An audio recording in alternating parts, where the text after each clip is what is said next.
வணக்கம். இன்னும் ஒரு செய்திகளுக்கு அப்பால் நிகழ்ச்சியோடாக இன்றைய தினம் உங்களை நாங்கள் சந்திக்கின்றோம். இன்றைய செய்திகளுக்கு அப்பால் நிகழ்ச்சி இப்பொழுது இலங்கையிலே இடம்பெற்றுக் கொண்டிருக்கக்கூடிய மத ரீதியான அசாதாரண சூழ்நிலைகள் தொடர்பான பல விடயங்களைத்தான் ஆராய்ந்து கொள்ளப் போகின்றது. இந்த நிகழ்ச்சி நாங்கள் ஆரம்பத்திலேயே சொல்லிவிடுகின்றோம், ஒரு தீர்வு நோக்கியதான ஒரு நிகழ்ச்சியாகத்தான் இது இருக்கப் போகின்றது. காரணம், மதம் என்பது எல்லோருக்கும் இருக்கக்கூடிய நம்பிக்கை. அவர்களுடைய உணர்வுகளுக்கு நாங்கள் மதிப்பு கொடுக்க வேண்டும். ஒவ்வொருவருக்கும் இருக்கக்கூடிய நம்பிக்கையையும் ஏற்றுக்கொள்வதும் ஏற்றுக்கொள்ளாமல் இருப்பதும் இன்னொருவருடைய உரிமை. ஆனால் அதே நேரத்தில் இன்னொருவருடைய நம்பிக்கையையும் அவர்கள் தொடர்ந்து பின்பற்றி கொண்டு வரக்கூடிய விடயங்களையும் காயப்படுத்தாமல் இருக்க வேண்டும் என்பது ஒரு மனிதாபிமானம். எனவே மதத்தை பற்றி பேசுகின்ற வேளையிலே மனிதாபிமானத்தை மறக்காமல் நாங்கள் பேச வேண்டிய தேவை இருக்கிறது. இன்றைய தினம் இந்த கிழக்கு மாகாணத்தை பொறுத்தவரைக்கும் முஸ்லிம்கள் கட்டாய மதமாற்றத்துக்கு உள்ளாக்கப்படுகிறார்கள், முஸ்லிம்களாக கட்டாய மதமாற்றத்துக்கு உள்ளாக்கப்படுகிறார்கள் என்கின்ற ஒரு குற்றச்சாட்டு ஒன்று இருந்து கொண்டிருக்கிறது. எனவே இந்த குற்றச்சாட்டுக்கான காரணம் என்ன? இந்த கட்டாய மதமாற்றமாக முஸ்லிம்களாக அவர்கள் உள்வாங்கப்படுவதற்கு என்ன பிரச்சனை இருக்கிறது? அந்த பிரச்சனைக்கான காரணம் என்ன?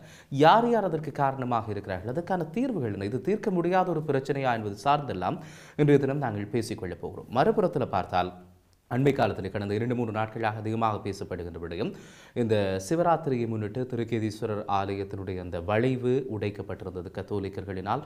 இது உண்மையிலே ஒரு கவலைக்குரிய ஒரு விஷயம். ஏனென்றால், நான் முதலே சொன்னதைப் போல மதம் என்பது அவர்களுக்கானது. அவர்கள் நம்புகின்றவர்கள் சரியான முறையில் அந்த மத நம்பிக்கையை வெளிப்படுத்த வேண்டும். இன்னொருவரை காயப்படுத்தி அல்லது துன்புறுத்தித்தான் எங்களுடைய நம்பிக்கைகளை நாங்கள் வெளிப்படுத்த வேண்டும் என்கின்ற தேவை இல்லை. எனவே இப்படியான ஒரு சூழ்நிலையிலே தான் இன்றைய தினம் கலந்துரையாடல் இடம்பெறப் போகின்றது. நீங்களும் தொலைபேசியினூடாக இணைந்தோடு உங்களுடைய கருத்துக்களை கொண்டு வரப்போகிறீர்கள். இதை சார்ந்து பேசிக்கொள்வதற்காக இன்றைய தினம் இங்கே நாங்கள் 3 அதிதிகளை அளித்திருக்கிறோம். அதே போல இன்னும் சிலரை நாங்கள் தொலைபேசியினூடாக இணைத்துக் கொள்ள காத்திருக்கிறோம். 3 அதிதிகளில் 2 பேர் இப்பொழுது நிகழ்ச்சியினூடாக இணைந்து கொள்ளப் போகிறார்கள். இன்னும் சற்று நேரத்திலே 3வது அதிதியை நாங்கள் இணைத்துக் கொள்ள காத்திருக்கிறோம். முதலில் பெரியார் அம்பேத்கர் படிப்பு வட்டத்தில் இருந்து வந்திருக்கக்கூடிய திரு மயூரன். வணக்கம் மயூரன்.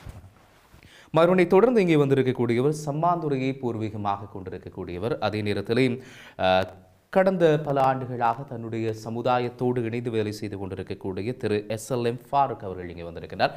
வணக்கம் ஃபாரூக். வணக்கம். இந்த 2 பேரோடு 3வது அதிதியும் இணைந்து கொள்ளப் போகின்றார். இன்னும் சற்று நேரத்தில் அவர் இணைந்து கொள்கின்ற வேளையில் அவரையும் நாங்கள் இந்த கதிரையிலே அமர்த்தி அவரிடமிருந்து கருத்துக்களை உள்வாங்கிக் கொள்ள காத்திருக்கின்றோம். முதல்ல மயூரன், இப்போது இலங்கையில் ஏற்பட்டிருக்கக்கூடிய இந்த ஒரு அசாதாரண சூழ்நிலை என்று தான் சொல்ல முடியும். மதங்களை வைத்து ஒரு அரசியல் பின்னப்படுகின்றது அல்லது மதங்களை வைத்து ஒரு அசாதாரண சூழ்நிலை கொண்டிருக்கிறதுனால் என்ன காரணங்கள் இங்கே இருக்குமென்னு நினைக்கிறீங்க? முதல்ல இந்த வளைவு உடைக்கப்பட்டதுக்கான ஒரு வருத்தத்தையும் கண்டனத்தையும் தெரிவித்துக் கொள்கிறேன். மத சார்பற்ற முறையில் நான் தெரிவித்துக் கொள்கிறேன். மற்றது எந்த மதத்தையும் பின்பற்றுவதற்கு எல்லாருக்கும் உரிமை இருக்கிறது. அதாவது ஈழத்து தமிழ் தேசியம் ஒரு மத சார்பற்ற தேசியமாக தான் உருப்பெற்றிருக்கிறது.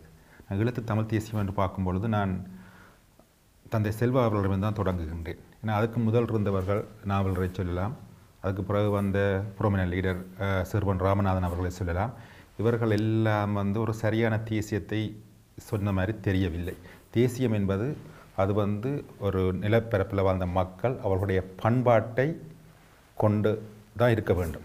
அப்படி பார்க்கும் பொழுது செல்வநாயமையா அவர்கள் அவர் சரியாக தெரிவு செய்திருக்கார். அவர் மத சார்பற்ற தமிழ் தேசியத்தை அவர் சொல்லியிருக்கிறார். அதிலே அவர் மத சார்பின்மையை சொல்லியிருக்கிறார், சோசியலிசத்தை சொல்லியிருக்கிறார், தமிழ் முஸ்லீம் ஒற்றுமையை சொல்லியிருக்கிறார், வடக்கு கிழக்கு ஐக்கியத்தை சொல்லியிருக்கிறார், மலைய தமிழ் மக்களுடைய உரிமையை பற்றி பேசியிருக்கிறார். அவருடைய அந்த போராட்டம் மலைய தமிழ் மக்களுடைய குடியுரிமை பறிக்கப்பட்டதில் தான் தொடங்குகிறது. ஒரு போராட்டம் முதல் புள்ளி அதில் தான் தொடங்குகிறது. அதில் தான் அவர் பிரிஞ்சு தனியரசு கட்சி தமிழரசு கட்சி தொடங்குகிறார். எனவே நாங்கள் இதையெல்லாம் நாங்கள் புரிஞ்சு கொள்ளணும். தேவையற்ற மத பூசல்களுக்கு நாங்கள் வழிவகுக்கக்கூடாது. நாங்கள் எல்லாவற்றையும் கடந்து வந்திருக்கிறோம். எவ்வளவோ இழப்புகளை கடந்து வந்திருக்கின்றோம். சரியா? தமிழ் தரப்பிலே தவறுகள் இருக்கின்றது. அதையெல்லாம் நாங்கள் புரிந்து கொண்டு வரலாற்றிலிருந்து கொஞ்சமாவது நாங்கள் பாடம் கேட்க முடியும். ஏன்னா அண்மையில் நடந்த இந்த மன்னார் சம்பவம் மிக கவலைக்குரிய சம்பவம். நாங்கள் எதையுமே கற்கவில்லை என்று தெரிகிறது. வரலாற்றிலேருந்து ஒரு கொஞ்சம் படிப்பினையாவது நாங்கள் பெற வேண்டும். எவ்வளவு தவறுகள் இருக்கப்போ அதிலேருந்து படிப்பினைகளை பெற வேண்டும். எனவே மத பூசல்களுக்கு நாங்கள் இனியாவது திருந்தி வழி அமைக்கக்கூடாது. மத பூசல்களுக்கு முதலாவது. ரெண்டாவது இந்த மதவாத சக்திகள், அந்நிய மதவாத சக்திகள், குறிப்பாக இந்தியாவில் இருந்து இந்துத்துவ சக்திகள் எல்லாம் தமிழ் இனத்தை ஆட்டி படைக்க பார்க்கின்றன. ஏற்கனவே தமிழ்நாட்டை ஆட்டி கொண்டிருக்கின்றது. தமிழ் சமூகத்தை ஆட்டி படைக்க பார்க்கின்றன. அதில் மிக கவனமாக இருக்க வேண்டும். அடுத்தது ஏன்னா தமிழர்கள் ஒரு சைவர்கள் என்று அடையாளப்படுத்தப்பட்டார்கள். சரியோ? சைவர்கள் கிறிஸ்தவர்கள் அடையாளப்படுத்தப்பட்ட தமிழர்கள் மத்தியிலே அந்த தமிழ் தேசியத்துக்கு மட்டும் இல்லை, அந்த சைவ சித்தாந்த கோட்பாட்டுக்கு எதிரான ஒரு ஸ்மார்த்த இந்துத்துவ சக்திகள் அந்த தமிழ் தேசிய அடையாளத்தை மட்டுமில்லை சைவத்துக்கு எதிரான ஒரு ஆபத்தை வந்து அவர்கள் முன்வைக்க பார்க்கிறார்கள். விரிவாக பேசலாம், ஐயாவுடைய கருத்தையும் கேட்டுட்டு பேசலாம். நிச்சயமா இப்போ மயூரன் சொல்லிக்குள் ஒரு விஷயத்தை சொல்லியிருந்தார் பாரக், தந்தை செல்வாவில் இருந்தவர் பார்க்கிறதா சொல்லியிருந்தார். நீங்கள் எப்படி பார்க்குறீங்க? தந்தை செல்வாவில் இருந்து ஆரம்பித்து இன்று இருக்கக்கூடிய அரசியல் தலைவர்கள் வரைக்கும் நிறைய தமிழ் தலைமைகளை பார்த்துருப்பீங்க. அதே மாதிரி முஸ்லீம் தலைமைகள் அஷ்ரஃபில் இருந்து இன்று வரைக்கும் இருக்கக்கூடிய ஹக்கீம், ரிஷாட் பதியுதீன் போன்றவர்கள் வரைக்கும் பார்த்து கொண்டிருக்கீங்க. இந்த பயணத்தில் ஏன் தமிழ் முஸ்லீம் உறவுக்குள்ளே இப்போ அதிகமாக கொஞ்சம் விரிசல் வருவதை போல இருக்கே? ஏனென்றால் இப்பொழுது இருக்கின்ற முஸ்லீம் தலைவர்களும் சரி, நான் தமிழ் தலைவர்களை பொறுத்தவரையில் அதிகமாக சொல்ல மாட்டேன் என்றால், அவர்கள் நீண்டகால போராட்டத்துக்கு பிறகு சில தீர்க்கமான முடிவுகளோடு மக்களின் அடிப்படை தேவைகளை மட்டும் இல்லாமல் அவர்களுடைய தேசியத்தை நிலைநிறுத்தவும் அவர்களுடைய வாழ்வாதாரத்தை கட்டியெழுப்பவும் வேண்டிய ஒரு கட்டுப்பாடுகளுடன் வாழ்ந்து வருகின்றார்கள். எனவே அவர்கள் இதுவரையிலேயும் எந்த பூசலுக்கும் போகவில்லை என்று தான் சொல்வேன். முஸ்லீம்களை பொறுத்தவரையில் அவர்கள் பூசலுக்கு அரசியல் ரீதியாக ஒருவரை ஒருவர் குற்றம் சொல்லிக் கொண்டாலும், ஆனால் முஸ்லீம் தமிழ் உறவு மிக முக்கியம் என்பதில் எல்லோருக்கும் ஒரு அக்கறை இருக்கிறது. ஆனால் பாராளுமன்ற தேர்தல்கள் வரும்போது அவர்களுடைய நிலைப்பாடு மாறுகின்றன. ஏனென்றால் யாருடைய நிலைப்பாடு? முஸ்லீம் தலைவர்களுடைய நிலைப்பாடு. இந்த வாக்கு வேட்டை ஆடுவதற்காக வேண்டி அல்லது வாக்குகளை பெறுவதற்காக வேண்டி சில நேரம் குறுகிய குறுந்தேசியவாத நிலைப்பாடுகளை எடுத்துக்கொண்டு வருகிறார்கள். இது உண்மையில் ஒரு அழிவுப்பாதைக்குத்தான் விட்டு செல்லுமே ஒழிய ஒரு நல்ல முடிவை முஸ்லீம்களுக்கும் கொடுக்க மாட்டாது. பொதுவான இலங்கையில் வாழ்கின்ற எல்லோருக்கும் அது ஒரு தீங்கான ஒரு நிகழ்வாகத்தான் இருக்கும் என்று நான் நினைக்கின்றேன். இந்த கேள்வி கேட்கறதுக்கு முதல்ல அந்த கேள்வியை நானும் அப்படித்தான் கேட்டிருந்தேன், தமிழ் முஸ்லீம் உறவிலேயே ஒரு விரிசல் என்று சொல்லி. ஆனால் உங்கள்கிட்ட சில வேளை வேறு மாதிரியான ஒரு பதில் வருமானு சொல்லி நினைச்சிருந்தேன். ஆனால் வரையில்லை. இந்த ஆதங்கத்தில் தான் இந்த கேள்வியை கேட்குறேன். ஏனென்றா ஒரு இனம் என்பது அது பேசக்கூடிய மொழியினுடைய அடிப்படையில் தான் பிரிக்கப்படக்கூடிய வாய்ப்பு இருக்குது. அதை பேசுகின்ற மொழி தமிழாக இருக்கலாம். இப்போ இலங்கையை பொறுத்த வரைக்கும் தமிழ் இருக்கின்றது, சிங்களம் இருக்கின்றது, 2 மொழிகள் என்று பார்த்தால். இப்போ முஸ்லீம்கள் என்பவர்கள் ஒரு மத ரீதியான இனமாக அங்கு பிரிக்கப்படுகிறார்கள். அவர்கள் பேசக்கூடிய மொழி என்று பார்த்தால் தமிழும் இருக்குது, சிங்களமும் இருக்குது. அப்போ தமிழர்களுக்குள்ள அந்த முஸ்லீம்கள் வரத்தானே வேணும். அப்போ ஏன் அப்படி ஒரு பிளவு வருகின்றது? அதை பற்றி யோசித்திருக்கிறீங்களா ஒரு சமுதாயம்? நிச்சயமாக இது இன்று நேற்று ஏற்பட்ட கேள்வி அல்ல. இப்போ நீங்கள் இலங்கையின் சரித்திரத்தை பின்னோக்கி பார்க்கின்ற போது ஒல்லாந்தர் காலத்தில் தான் ஒரு இனத்துக்கு எதிரான வன்முறை கட்டவிழ்க்கப்பட்டது. அதாவது முஸ்லீம்களுக்கு எதிராக ஒல்லாந்தர்கள் மிகவும் அநியாயமான முறையில் நடந்து கொண்டார்கள். அதனால்தான் தெற்கில் வாழ்ந்த முஸ்லீம்கள் கிழக்குக்கு இடம்பெற வேண்டிய ஒரு நிலைப்பாடு ஏற்பட்டது. ஒல்லாந்தரின் அந்த செயல்களினால்தான். அந்த நேரத்தில் தமிழ் தலைவர்களும் சிங்கள தலைவர்களும் ஒன்றாக ஒல்லாந்தருக்கு ஆதரவாகத்தான் இருந்தார்களே ஒழிய முஸ்லீம்களுக்கு ஆதரவாக இருக்கவில்லை. எனவே இந்த பிரிவு அந்த காலகட்டத்திலிருந்தே ஆரம்பமாகின்றது.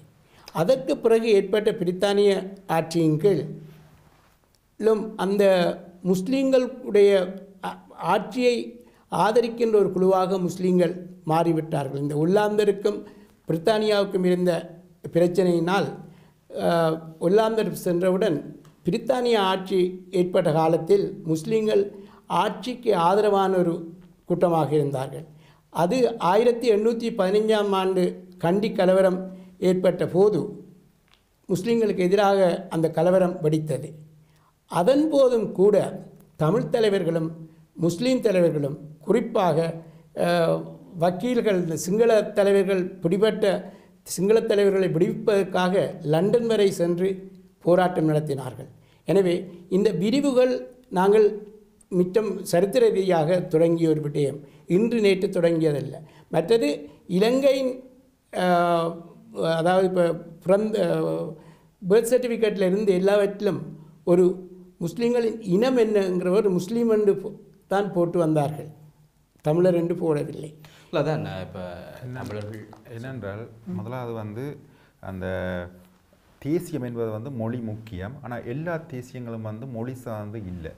நீங்கள் வந்து தேசிய உருவாக்கம் வந்து எங்கே தோற்றம் பெறுகிறது என்றால் நாங்கள் பழைய மன்னராட்சி கூறுகளை எல்லாம் தேசியத்தோடு இணைக்கிறது, அது தேசியத்துக்கு எதிரானவை. முதலாக தேசியம் எப்பொழுது உருப்பெறுகிறது என்றால் 1776 ஆண்டு, அதாவது 18ஆம் நூற்றாண்டின் இறுதியில் வந்து அமெரிக்கா சுதந்திர போராட்டத்திற்கு போது தான் அது தேசிய உருவாக்கம் பெறுகிறது. நீங்கள் பழைய நிலமானிய எச்சங்களையும் மன்னராட்சி கூறுகளையும் வந்து தேசியத்தோடு இணைக்கக்கூடாது, அவை தேசியத்துக்கு எதிரானவை. ஆனால் அந்த தேசியத்தை நீங்கள் பார்த்தீங்கள் என்றால் அது வந்து ஒரு மொழி பேசுகின்ற மக்கள் அதே மொழியை பேசுகின்ற இன்னொரு ஆதிக்கத்தை எதிராக போராடின ஒரு தேசியம் தான் அது. அப்போ மொழி முக்கியம்தான், ஆனால் எல்லா தேசியங்களையும் வந்து நாங்கள் மொழி தேசியம் என்று சொல்ல முடியாது. ஒரு மொழிக்குள்ளே பலவிதமான தேசியங்கள் இருக்குது. மற்றது ஈழத்தை பொறுத்த வரைக்கும் வந்து ஒரு சுய தெரிவொன்று இருக்குது. அதாவது வந்து நீங்கள் வந்து உங்களை எப்படி வழிகாட்டுகிறீர்கள், தமிழர்களா முஸ்லீம்களா வந்து அது அவர்களுடைய சுய தெரிவு. சரியா, ஒருவர் வந்து தன்னை எப்படி வழிகாட்டினால் அவர்கள் பல நாடுகளில் வந்து அவர்கள் தங்களை அப்படித்தான் வழிகாட்டிக் கொள்கிறார்கள். சரியா, தமிழ்நாட்டில் வந்து வித்தியாசம். நான் தமிழர்கள வட்டத்துக்கு வர வேண்டும் தான் நானும் விரும்புகின்றேன்.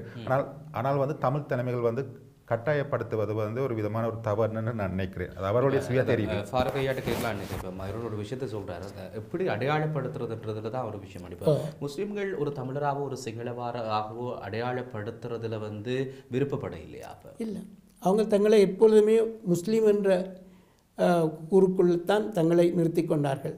அவர்கள் இலங்கையில் எந்த நீங்கள் பத்திரிகைகளை இதை எடுத்து பார்த்தால் முஸ்லீம்கள் என்று குறிப்பிடுவது முஸ்லீம்களை மட்டும்தான். அவர்கள் கண்டியில் வாழ்ந்தாலும் அவர்கள் முஸ்லீம்கள் தான், சம்மாந்துறையில் வாழ்ந்தாலும் முஸ்லீம்கள் தான். எனவே முஸ்லீம்கள் எங்கே வாழ்கிறார்கள் அல்லது என்ன மொழி பேசுகிறார்கள் என்பதல்ல. இப்போ அதில் நீங்கள் பார்த்தோம்னால் தமிழர்கள் என்று நாங்கள் பிரிச்செடுக்க போன போது தான் இந்த அதிகமான பிரச்சனைகள் ஏற்பட்டது. ஏன்னா எனக்கு தெரியும் 2000 ஆண்டுகளில் இங்கே நாங்கள் ஒரு கருத்தரங்கு வச்ச போது உங்களுக்கு தெரியும் மிஸ்டர் நித்யானந்தன் அவர் வந்திருந்தார். இந்த வடக்கு முஸ்லீம்கள் வெளியேற்றப்பட்ட பற்றி ஒரு கருத்தரங்கு நாங்கள் செய்தபோது அவரும் வந்திருந்தால். இப்போ அவர் சொன்னார், ஏன்னா அப்போ அவங்களுக்கு என்ன பிரச்சனை, அவங்க தங்களை முஸ்லீம் என்று சொல்லிக்கொள்ள விரும்புகிறாங்க, அவங்க சொல்லிக்கொண்டு போகட்டும், ஏன் உங்களுக்கு அதில் என்ன பிரச்சனை என்று கேட்டார். அந்த ஒரு போக்கு முஸ்லீம்களை பொறுத்தவரையிலையும் அது இப்போ வளர்ந்து வந்துட்டுது. ஏன்னால் நாங்கள் முஸ்லீம்கள் தான் என்பதை ஏன் அவங்க ஏற்றுக்கொள்கிறாங்க இல்லை. அதால் நீங்கள் அந்த சமுதாயம் முஸ்லீம் சமுதாயம் நிறைய அடைவு மட்டங்கள் அடைஞ்சிருக்கா இல்லை இழந்திருக்கா? இழப்புகள் இருந்திருக்குது. முஸ்லீம் இப்போ முஸ்லீம் என்கின்ற காரணத்தினால்தான் ஒல்லாந்தர் அடித்தது, முஸ்லீம் என்ற காரணத்தினால்தான் கண்டி கலவரத்தில் அவர்கள் தாக்கப்பட்டது, முஸ்லீம் என்ற காரணத்தினால்தான் வடக்கில் இருந்து முஸ்லீம்கள் வெளியேற்றப்பட்டது. அப்படி ஒரு நிலைமை இல்லை என்று இருந்திருந்தால் இவைகள் எல்லாம் நடந்திருக்க மாட்டாது. இப்போ தமிழ் தலைமையும் அதை ஏற்றுக்கொண்டிருந்திருந்தால் அந்த காலத்திலேயே இந்த பிரச்சனை வந்திருக்காது. இன்னொரு விஷயம், இப்போ நீங்கள் சொல்கிறது ஒல்லாந்தர் காலம், அதற்கு பிறகுதான் தந்தை செல்வாவும் இருந்தார், அஷ்ரஃபும் இருந்தார்கள். தந்தை செல்வா தனித்தமிழம் என்ற கோரிக்கையிலிருந்து விலகினாலும் நான் அதை கைவிட மாட்டேன் என்று சொன்னவர் தான் ஒரு முஸ்லீம் தலைவர் அஷ்ரஃப். அதுக்கு பிறகுதான் அது நடந்தது. நீங்கள் சொல்கிறீங்க ஒல்லாந்தர் காலத்தில் இருந்து இந்த பிளவு வந்துட்டு அப்போ இடையில் ஒரு அந்நியோன்யம் வந்ததே. எனக்கு நானே தமிழ் தலைமைகள் வந்து நான் தொடக்க இப்போ ராமநாதன் அவர்களை பார்க்க போனால் ஏன்னா நான் இப்போ ரெண்டு சமூகங்களுக்கு இடையிலே ஒரு பிரச்சனை இருக்கின்றால் அந்த தொடக்கத்தை யார் செய்தார்கள் என்று தான் பார்க்கணும். சரி, அது தமிழ் தலைமை செய்ததா அல்லது முஸ்லீம் தலைமை செய்ததான்னு பார்க்கணும். நான் ஒரு தமிழனாக தான் இதை பதிவு செய்ய விரும்புகின்றேன். அப்படி பார்க்கும்பொழுது வந்து வரலாற்றில் வந்து முதலாக இலங்கையில் ஏற்பட்ட கலவரம் வந்து தமிழர்களுக்கும் சிங்களர்களுக்கு ஏற்பட்ட கலவரம் அல்ல. சரியா, 20ஆம் நூற்றாண்டில் ஏற்பட்ட கலவரம் மன்னராட்சியை விடுங்க, அதெல்லாம் தேசிய சண்டைகள் சொல்ல முடியாது, அதில் தவறாக சிலர் புரிந்து கொண்டிருக்கிறார்கள். அப்படி பார்க்கும்பொழுது முதலாவது தேசிய இன பிரச்சனை என்று பார்க்கணும்னா 1915ஆம் ஆண்டு நடந்த சிங்களவர்களுக்கும் முஸ்லீம்களும் நடந்த அந்த சண்டையில் வந்து பாதிக்கப்பட்டவர்கள் முஸ்லீம்கள் என்றபடியால் தமிழ் தலைமை அவர்களுக்கு நியாயமாக தான் இருந்திருக்க வேண்டும். ஆனால் அப்போது இருந்த ப்ரோமினன்ட் லீடர் ராமநாதன் அவர்கள் மிகப்பெரிய வக்கீல், அவர் வந்து ஒரு நியாயத்துக்கு புறம்பா சரியோ சிங்களவர்களுக்கு சார்பாக வாதாடி கொண்டு அவர் வரும்பொழுது பல்லக்கில் ஹாவி கொண்டு வந்த கதையெல்லாம் நீங்கள் அறிஞ்சிருப்பீர்கள். அப்போ அது ஒரு தாக்கமாக இருந்திருக்கும். அப்போ வந்து அந்த தவறு வந்து முதல்ல எங்கே இருந்து தொடங்குதுன்னு நாங்கள் பார்க்கணும். அவர் தவறு நடந்த அப்புறம் ரெண்டு பக்கமும் இருக்கு. பிறகு வந்திருக்கக்கூடிய ரெண்டு தலைமைகள் அது ரெண்டு பக்கத்துலையும் தவறு இருக்குன்னு தான் வரலாம். ரெண்டு பக்கத்தையும் தவறு இருக்கலாம். அதுக்கு பிறகு வந்திருக்கக்கூடிய தலைமைகள் அந்த தவறுகளை களைந்து இந்த சமுதாயம் ரெண்டு சமூகமும் ஒன்றா இயங்க வேண்டும், ஒரு தமிழர்கள் என்ற அடையாளம் அல்லது ஒரு சிங்களவர்கள் என்ற அடையாளத்தோடு அவர்கள் இயங்க வேண்டும் என்கிற ஒரு எண்ணத்தில் தான் அவர்கள் செயல்பட்டிருந்தார்கள். இல்லை, செயல்பட்டு இருக்கிறார்கள், குறிப்பாக செல்வநாயகமையா செயல்பட்டிருக்கிறார்கள். அப்போ அதுக்கு பிறகு என்னாச்சு? இதுக்காக இவ்வளவு ஒரு தூரம் போக வேணும்? காரணம் என்றால் அதற்கு பிறகு 1948ஆம் ஆண்டுக்கு பிறகு சுதந்திரம் கிடைத்ததன் பின்பு ஆரம்பத்தில் இனப்பிரச்சனை ஒரு பெரிய பிரச்சனையாக இருக்கவில்லை என்று 1956ஆம் ஆண்டு சிங்களம் மட்டுமென்ற சட்டம் வாரபோது தான் அந்த இனங்களுக்கிடையிலான குரோதம் அல்லது சண்டை வரத் தொடங்கிறது.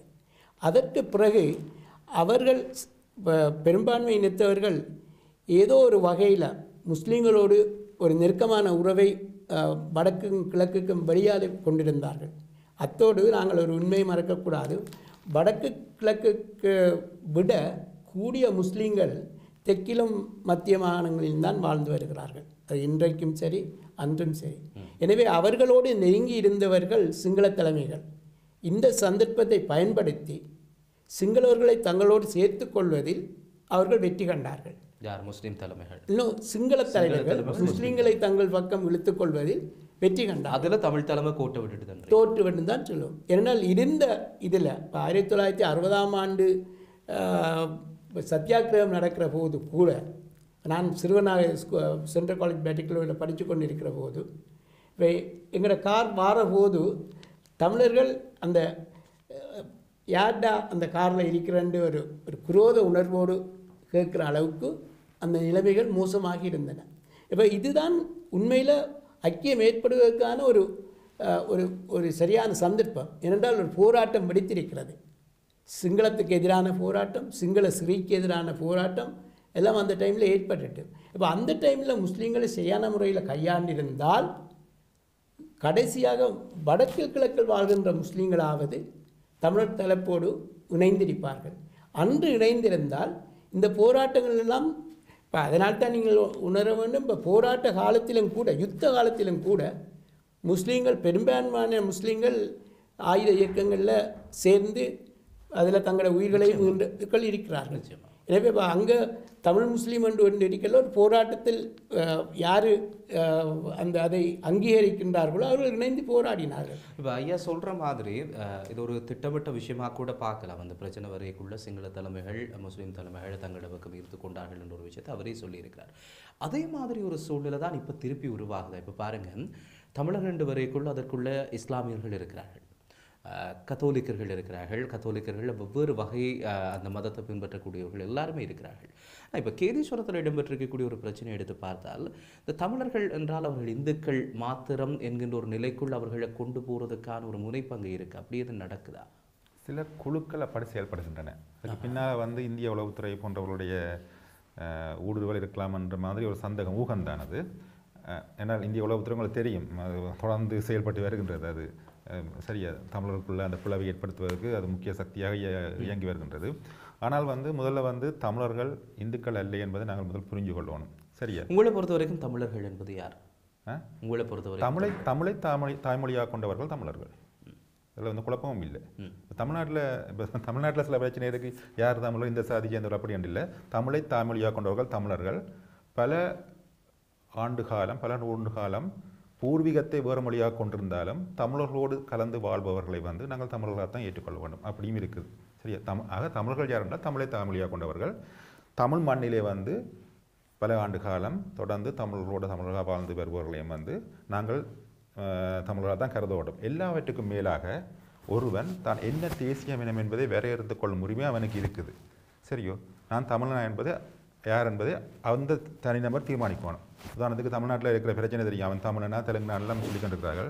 உதாரணத்துக்கு நம்ம ஐயா வைகோ தமிழனா என்பதை வைகோ தான் தீர்மானிக்க ஒழிய வேறு யாரும் தீர்மானிக்கிறார். அது ஒருவர் தான் என்ன தேசிய இனம் என்பதை தீர்மானிக்க வேண்டிய உரிமை அவருக்கு இருக்குது. அது எல்லாருக்கும் பொருந்தும். அப்போ நீங்கள் சொன்ன இந்த கேள்வி, இந்த தமிழர்கள் இந்துக்களான தமிழர்கள் நீங்கள் பார்த்தீங்கன்னா தொடக்க காலத்தில் ஈழத்தை பொறுத்த வரைக்கும் அவர்கள் தங்களை சைபர்கள் தான் சொல்லி கொண்டு வரார்கள். இப்போ வருகிற இந்த பிரச்சனை, இந்த இந்துத்துவ பிரச்சனை இருக்குல்ல, இது தமிழ் தேசியத்துக்கு மட்டும் இல்லை. நான் சொன்னால் ஈழத்தமிழ் தேசியம் செல்வனாய் ஐயாவிடமிருந்து தோற்றம் பெறுகிறது, தந்தை செல்வா அவர்களிடமிருந்து தோற்றம் பெறுகிறது. தோற்றம் பெறும்போதே அது சமய சார்பெற்று, மத சார்பெற்று தான் அது தோற்றம் பெறுகிறது. சரியோ? அப்படி இருந்தும் கூட ஈழத்து தமிழர்கள் தங்களை சைவர்கள் தான் சொல்லிக்கொள்வார்கள். சைவம் என்ற அந்த பிரிவு இந்த இவருடைய இந்த இந்து வர்ணாசிரம பிரிவுக்கு கொஞ்சம் அது தொடர்பாக கொஞ்சம் ஆழமாக பேசுறதுக்கு முதல்ல அழைப்பில் ஒருத்தர் இணைந்து கொள்கிறார். அவர் இணைத்துக் கொள்ளலாம். வணக்கம். ஹலோ, வணக்கம் சதீஷ். வணக்கம் புதியவன், சொல்லுங்கய்யா. நாங்கள் இன்றைக்கு இந்த தலைப்பை பற்றி பேசுறதுக்கு எங்களுக்கு சந்தர்ப்பம் தந்தது மன்னார்ல நடந்த அசாதாரண சூழ்நிலை. அது பற்றி பேசுகையில் வரலாற்றை பற்றி இவர்கள் பேசுகின்றார்கள். நீங்க உங்களோட கேள்வி இருந்தால் கேளுங்க, இல்லாட்டி உங்களோட கருத்து மிக சுருக்கமா தாங்க. இப்ப கத்தோலிக்கர்களுக்கு என்னன்னு சொன்னால் இலங்கை வந்து சிவபூமி, இந்துக்கள் வந்து எங்கட பிரிட்டிஷ் காலத்துல இந்துக்களாக அறிமுகப்படுத்தப்பட்டது. ஆகவே நாங்கள் சைவர்கள், எங்கள் சைவர்கள் என்று சொன்னால் தமிழர்கள், இயக்கர்கள் நாகர்கள் வாழ்ந்த காலம் தமிழர்கள். ஆக இலங்கையில் சிவபூமியான இலங்கை பிற்காலத்த மதங்கள் அங்கே வந்தது. சைவம் என்ற சைவம் என்ற மண்ணுக்குள் அந்நிய மதம் எப்படி புகுந்து கொண்டது, யார் இடம் கொடுத்தது? இப்ப புதியவன் ஒரு கேள்விதான். இப்ப நீங்க சொல்ற மாதிரி சைவர்கள் மாத்திரம்தான் தமிழர்கள் என்று சொன்னால் வேறு மதத்தை பின்பற்றக்கூடிய யாரையும் நீங்க தமிழர்களாக ஏற்றுக்கொள்ள மாட்டீங்க அப்படியா? சொல்ல வர வரலாற்றை சேவூர் ராமண்ணாவின் எல்லாம் பிள்ளை கண்டுபிடித்து பேசும் அளவுக்கு இவங்க இருக்கிறாங்க, நல்லது. ஆனால் நாங்கள் எங்க சிவபூமி, அதாவது வந்து இலங்கை என்பது ராவணனுக்கு முதல் குபேரனுக்காக வேண்டி படைக்கப்பட்டதான் இலங்கை. குபேரனுக்கு அவருக்கு படைத்து கொடுக்கப்பட்டது இலங்கை. விஸ்வகர்மா அவர்களால் படைக்கப்பட்டு கொடுக்கப்பட்டது இலங்கை. அதான் இலங்காபூரி. நன்றி ஐயா. அந்நியர்கள் எப்படி அங்க உள்ளே புகுந்தார்கள், நன்றி ஐயா இணைந்து கொண்டதுக்காக. இப்ப இதுதான் உண்மையில பேசு பொருளாக இருக்க போகுது. சைவர்கள் மாத்திரம்தான் தமிழர்களா அல்லது வேறு மதத்தை சார்ந்து இருக்கக்கூடியவர்களையும் தமிழர்கள் இணைத்துக் கொள்ள முடியுமா? அப்படி சைவர்கள் மாத்திரம் அல்லது இந்துக்கள் மாத்திரம்தான் தமிழர்களாக இணைத்துக் கொண்டால் நீங்க சொன்ன மாதிரி தமிழ் தேசியம் என்பது எப்படி பயணிக்க போனது? முஸ்லிம்களாக பிரிந்தவர்கள் நாளை கிறிஸ்தவர்களாக ஒரு இனமாக, மதம் என்பது இனமாக மாறி நாளைக்கு இன்னும் பல பிரச்சனைகள் வரலாம், அல்லது ஈழம் என்கின்ற ஒரு விடயம் ஒன்று மிகப்பெரிய கேள்விக்குறியாக கூட மாறிவிடக்கூடிய வாய்ப்பு இருக்கிறது. எனவே தொடர்ந்து நாங்கள் பேச காத்திருக்கிறோம். இங்கே எங்களோடு மயூரன் மற்றும் ஃபாரூக் ஆகியோர் இருக்கிறார்கள். ஒரு இடைவெளியை தொடர்ந்து சந்திப்போம். செய்திகளுக்கு பால் நிகழ்ச்சியில் காத்திருங்கள்.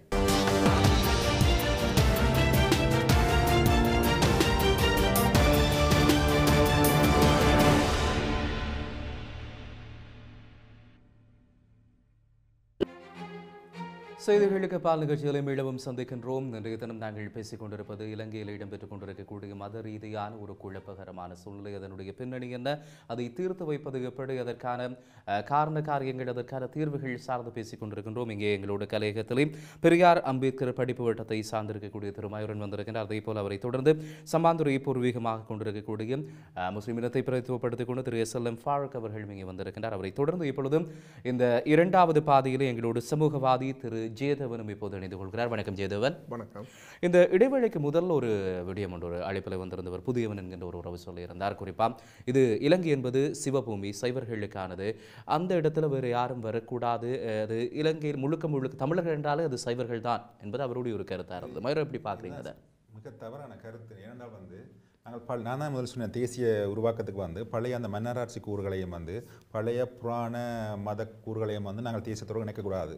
அது தேசியத்தை சிதைக்கிற விஷயம் மட்டுமல்ல, அது தேசியத்துக்கு எதிரான விஷயம். ஏன்னா தேசியத்தின் அடிப்படை பண்பு ஜனநாயகம். சரியோ, ஜனநாயக கூறுகளையும் பன்மத்துவங்கள் முக்கியமாக இந்த ப்ளூரலிட்டின்னு சொல்லுவோம் ஆங்கிலத்தில், இந்த பன்மத்துவங்களையும் நாங்கள் உள்ளடக்கணும். அப்படி இல்லைன்னா தேசியம் சிதைஞ்சு போயிடும். ஏற்கனவே நாங்கள் இந்த தமிழ் முஸ்லீம் பிளவுகள் இது போன்ற விடயங்களால் தான் ஏற்பட்டது. சரியா, நாங்கள் அந்த ஐக்கியத்தை நாங்கள் காக்க தவறுனது ஒரு தேசியத்துக்கு ஒரு பின்னடைவாக இருக்குது. அப்படி இருக்கும்பொழுது இனியாவது நாங்கள் அந்த சரியாக கொண்டு போகணும். மற்றது நீங்கள் சமயம் சிவமதத்திலே தொடங்காதீங்க. அப்படி பார்க்க போனால் தமிழுடைய தொன்மதமாக ஆசிவகம் இருந்திருக்கிறது, சமணம் இருந்திருக்கிறது. எங்களுடைய பழைய தமிழ் இலக்கியங்கள் பார்த்தீங்கன்னா சமணனுடைய தாக்கம் மிக அதிகமாக இருந்திருக்கிறது. இங்கே ஒற்றை மதமாக நீங்கள் சைவத்தை அடையாளப்படுத்த முடியாது. ஏனென்றால் 50 காப்பியங்களில் 3 சமண இலக்கியங்கள், 14 கணக்கு நூல்கள் முழுக்க சமண இலக்கியங்கள், 5 காப்பியங்கள் இருக்குது. 50 காப்பியங்கள் மாதிரி 5 காப்பியங்கள், இந்த 5மே சமண இலக்கியங்கள். அப்படி பார்க்கல நிறைய சமயங்கள் தமிழுக்கு பங்களிப்பு செய்திருக்கின்றது. கிறிஸ்தவம் உட்பட, இஸ்லாம் உட்பட, சைவம் உட்பட, வைணவம் உட்பட மதங்கள் இல்லாமல் இருக்கிறது தான் தமிழர்கள். மதங்கள் ஒவ்வொரு தமிழர்களுக்கும் தங்களுடைய தனிப்பட்ட நம்பிக்கைகள் இருக்குது. ஆனால் தேசியத்துக்குள்ள நீங்கள் சமயத்தை கலக்கிறது முதல் ஆபத்து. சரியா, எல்லா ஆபத்து. அடுத்தது நீங்கள் ஒற்றை அடையாளமாக சொல்கிறீங்களா தமிழர்களாண்டா சைவர்கள் தான் சொல்கிறீங்களா, அதில் கூட நான் இந்துக்கள்னு சொல்கிறத விட சைவர்கள்னு சொல்கிறது பரவாயில்லைன்னு சொல்லுவேன். இருந்தாலும் அதையும் நான் எதிர்க்கிறேன். நான் என்னால் நீங்கள் தமிழ் தேசியத்தை வந்து தமிழ் தேசியம் வந்து நான் சொன்னேன்ல உருவாகும் பொழுதே அது வந்து மத சார்பற்ற தேசியமாக இல்லை இப்போ அப்படி ஒரு விஷயம் ஒன்று வந்தால் ஏதாவது ஆபத்து இருக்கா இப்போ? ஆபத்து நிச்சயமாக இருக்கு. என்ன ஆபத்து அது? பிளவுபடும், தேசியம் பிளவுபடும். நிச்சயமாக பெரிய ஆபத்து. ஏற்கனவே முருகல் நிலை இருக்குல்ல, சரியா? நாங்கள் ஒற்றை மதத்தை வந்து ஒரு தேசிய அடையாளமாக கொண்டு வராதீங்கள். தேசியம் என்பது எப்போவுமே வந்து மத சார்பற்று இருக்கணும், பன்மத்துவங்களை உள்ளடக்கி இருக்க வேண்டும், சரியா? எல்லாவற்றுக்கும் மேலாக ஜனநாயக கூறுகளை வந்து அது கொண்டிருத்தல் வேண்டும். இப்போ மயூரன் சொல்கிற கருத்தோடு ஒப்பிட்டு பார்த்தால் ஒற்றை மதம் என்பது வந்து ஒரு தேசிய இனமாக வரக்கூடாது என்ற ஒரு கருத்தோடு அவர் முன்வைக்கிறார். இஸ்லாம் முஸ்லீம் அப்படித்தானே பார்க்கப்படுது? நிச்சயமாக அப்படி அல்ல. ஏனென்றால் முஸ்லீம்கள் உலகத்தில் எல்லா இடத்திலும் வாழ்கின்றார்கள். இப்பொழுது தமிழர்களும் எல்லா இடத்துலையும் அதான். ஆனால் எல்லார் இடத்தில் வாழ்கின்றார்கள் என்பது வித்தியாசமான இது. அதாவது அந்த நாட்டின் குடியேறிகளாக இல்லை, அந்த நாட்டின் பிரஜைகளாக. இப்பொழுது ஈரான் ஒரு முஸ்லீம் நாடு, ஆனால் அங்கே பேசுவது அரபும் இல்லை, வேறொன்றும் இல்லை, பாரசீகம். எனவே இப்படி பல இடங்களில் முஸ்லீம்கள் வாழ்கின்ற பிரதேசத்தில் இருக்கின்ற மொழியை தங்கள் மொழியாக ஏற்றுக்கொள்வது அவர்களுடைய பண்பு. அதுதான் நடந்து வந்திருக்கிறது. எனவே அவர்களை ஒரு இடத்தில், இலங்கையில் மட்டும்தான் இந்த முஸ்லீம்கள் ஒரு தனி இனமாக பார்க்கப்பட்டு வந்த ஒரு நிலைமை. அது எங்களை ஆட்சி செய்த வெள்ளையர்களாலும் பொருளாதாரர்களாலும் ஏற்படுத்தப்பட்ட ஒரு பாதிப்பு. இப்போ இந்தியாவில் அது இல்லை. எனவே இந்த பிரச்சனைகளால் மதத்துக்குள்ளே நாங்கள் போவோம் என்றால் நிச்சயமாக நாங்கள் வெளியே வரவே முடியாது. நாங்கள் எதையும் சாதிக்க போகிறதும் இல்லை. நாங்கள் மதம் என்கின்ற கூறுக்குள் செல்வதை நாங்கள் தவிர்த்து கொண்டால் எங்களுடைய தேசிய இன போராட்டத்துக்கோ அல்லது சிறுபான்மை இனத்தினுடைய விடிவுக்கோ அது பலி சமைக்காது என்பது என்னுடைய மதத்துக்குள்ளே போகக்கூடாது, மதம் தான் எங்களுக்கு பிரச்சனை என்ற ஒரு கருத்துண்டு ஃபாரூக் அவர் சொல்கிறார். ஆனால் இப்போ கட்டாய மதமாற்றம் என்ற ஒரு பிரச்சனை ஒன்று கிழக்கில் இடம்பெற்று கொண்டிருக்கிறதா சொல்லப்படுகிறது. பொதுவாக பல இந்துக்கள் இசைவர்களாக இருக்கக்கூடியவர்கள் கத்தோலிக்கலாக இருந்தவர்களாக கூட இருக்கலாம். முஸ்லீம்களுக்கு மாறினால் அவர்களுக்கான சலுகைகள் கிடைக்கப்படுவதாக அல்லது வேலை வாய்ப்புகள் கிடைக்கப்படுவதாலாம் குற்றச்சாட்டுகள் முன்வைக்கப்படுது. நீங்கள் ஒரு சமூகவாதியாக அதை ஏற்றுக்கொள்கிறீங்களா? அப்படி நடக்கிறதா? எப்படி பார்க்குறீங்க அந்த பிரச்சனை? ஆமாம், உண்மையிலே வந்து நீங்கள் பார்த்தீர்கள் என்றால் இலங்கையிலே இந்த 3 மதங்களும் இருக்கின்றன. இந்த 3 மதங்கள்லேயும் வந்து இஸ்லாமியம், கிறிஸ்டியன், மற்றது இந்துக்கள் என்று இருக்கின்றார்கள். அதிலே வந்து இஸ்லாம் மதத்துக்கான தன்மை இருக்கின்றது. இஸ்லாம் மதம் என்பது கிறிஸ்டியன் மதத்திலிருந்து பிரிந்து வந்த ஒரு மதமாக இருக்கின்றது. அடிப்படை கொள்கைகள் வந்து கிட்டத்தட்ட அந்த கிறிஸ்டியன் மதத்தின் அடிப்படையை வைத்து கொண்டு தான் அதில் இந்த தவறுகளை வந்து நீக்க வேண்டும் என்று ஒரு வளர்ந்த மதமாகத்தான் இருக்கின்றது. ஆனால் உண்மையிலே யதார்த்த நிலையை பார்த்தீர்கள் என்றால் அவர்களின் அந்த கொள்கையின் அடிப்படையிலே மதமாற்றம் என்பது வந்து அவர்களது சமயத்திலே கூறப்படும் ஒரு வழிமுறை. மதமாற்றம் செய்ய வேண்டும் என்பது ஒரு வழிமுறையாக இருக்கிறது. கிறிஸ்டியனாக இருந்தாலும் ஒரு இஸ்லாமியராக இருந்தாலும் மதமாற்றம் என்பது ஒரு வழிமுறையாக இருக்கின்றது. அந்த கொள்கை வந்து இந்து மதத்தில் இல்லை. மதமாற்றம் என்பது இந்து மதத்தில் இல்லை. ஒரு இயல்பான ஒரு ஜனநாயக ஒரு வடிவம் தான் இந்து மதம். நீங்கள் கோயிலுக்கு போகலாம், போகாமல் விடலாம். ஆனால் இஸ்லாமியரை பார்த்தீங்கன்றால் 5 முறை வழிபட வேண்டும் என்பது ஒரு கட்டாயம் இருக்கின்றது. ஆனால் இஸ்லாமில் வந்து மிக சில விடயங்கள் இருக்கின்றது. அதை வந்து அவர்கள் விமர்சிக்கும் பொழுது மிதவாத சக்திகள் வந்து ஒரு அழகாக விமர்சிக்கின்றார்கள். அந்த கருத்துக்கு கஃபீர் என்ற விடயத்தை எடுத்து பார்த்தீர்கள் என்றால் அந்த கஃபீர் விடயத்தை அவர்கள் எவ்வாறு பார்க்கிறார்கள்? மிதவாத தன்மை உள்ளவர்கள் வந்து அவர் ஒரு சமயத்தோடு சேர்ந்து ஒரு அணைவு ரீதியான ஒரு முறையாக தான் பார்க்கின்றார்கள். அதுக்கு ஒரு தீவிரத்தன்மையை கொடுத்து கொலைவெறி பிடித்த தன்மையை கூறும் இஸ்லாமியரும் இருக்கின்றார்கள். அது வந்து இலங்கையிலும் இருக்கின்றார்கள், இந்தியாவிலும் இருக்கிறார்கள், உலக ரீதியாக இருக்கின்றார்கள். அந்த ஜிஹாதி மார்க்கத்தை பிடிப்பவர்கள் இருந்து கொண்டு தான் இருக்கின்றார்கள். அவர்களால் தான் இப்பொழுது பிரச்சனையாக இருக்கின்றது. இப்போ பார்த்தீர்கள் என்றால் இஸ்லாமிய மதத்தை வந்து அந்த ஜிஹாதி மார்க்கத்தை பிடிக்கக்கூடியவர்கள் இப்போ நீங்கள் சொல்கிற இந்த கிழக்கிலையும் இருக்கிறார்கள். அப்படியானவர்கள் இருக்கின்றார்கள். இதில் இப்போ நான் யதார்த்த நிலையை கூறுவதென்றால் நான் இலங்கைக்கு நான் ஒரு வருடத்துக்கு 2 தரம் அல்லது 3 தரம் போய் வருகின்றேன். அங்கு ஈடுபாடாக இருக்கின்றேன். உண்மைக்கு இஸ்லாமியர் விடுதலை புலிகளால் பாதிக்கப்பட்டதை மிகவும் மென்மையாக கண்டிப்பவன். அவர்கள் மீள குடியேறப்பட வேண்டும் என்பதில் நான் ஆணித்தரமாக இருக்கின்றேன். 1998ஆம் ஆண்டு இலங்கையிலே வந்து வீரேசரில் கூட விளம்பரப்படுத்தி இஸ்லாமியர்கள் தங்கள் இடத்திலே பூர்வீக குடித்துக்கு போக வேண்டும் என்பதிலே ஒரு நிலைப்பாட்டை எடுத்தான். நான் ஒரு இந்து, அப்படி இருந்தாலும் அப்படியான நிலைப்பாட்டை எடுத்தான். ஆனால் என்ன நடக்கின்றது என்றால் இன்று பாருங்கள் 10 ஆண்டுகள் ஆகிவிட்டது யாழ்ப்பாணத்தை பொறுத்தவரை. யாழ்ப்பாணத்தில் இந்த 10 ஆண்டுகளிலே வந்து இவர்கள் இதுவரைக்கும் வந்து அவருக்கு சொந்தமான காணிகள் இருந்திருந்தால் அந்த காணிகளை இயல்பாகவே அவர்கள் எடுத்திருக்கலாம். அவர்கள் சொந்தமான காரியம். இவர்கள் இப்பொழுது என்ன செய்கிறார்கள்? போனவர்களை வந்து குடியேற்ற வேண்டும் என்பதற்கான ஒரு திட்டத்தை போடுகின்றார்கள். யாரு? இஸ்லாமியர்கள்.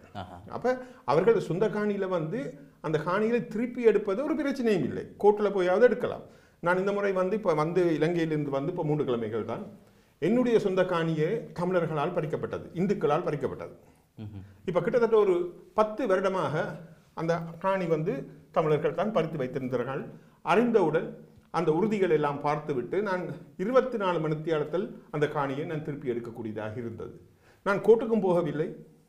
எனது சுய அறிவையும் சுய சிந்தனையும் வைத்துக்கொண்டு அந்த காணியை திருப்பி எடுத்து விட்டேன். ஏன் இஸ்லாமியருக்கு எடுக்க முடியாது? அதை எடுத்துக் கொடுப்பதற்கு நாங்களும் இருக்கிறோம் உதவி செய்வதற்கு. ஏன் அந்த உதவிகளை நாட முடியாது என்ற நிலைப்பாடு ஒன்று இருக்கிறது யாழ்ப்பாணத்தை பொறுத்தளவில். மட்டக்களப்பிலே மன்னாரை பார்த்தீர்கள் என்றால் குறிப்பாக இது ஒரு அரசியல் வடிவம் பெற்றோரிலே ஒன்று இருக்கின்றது.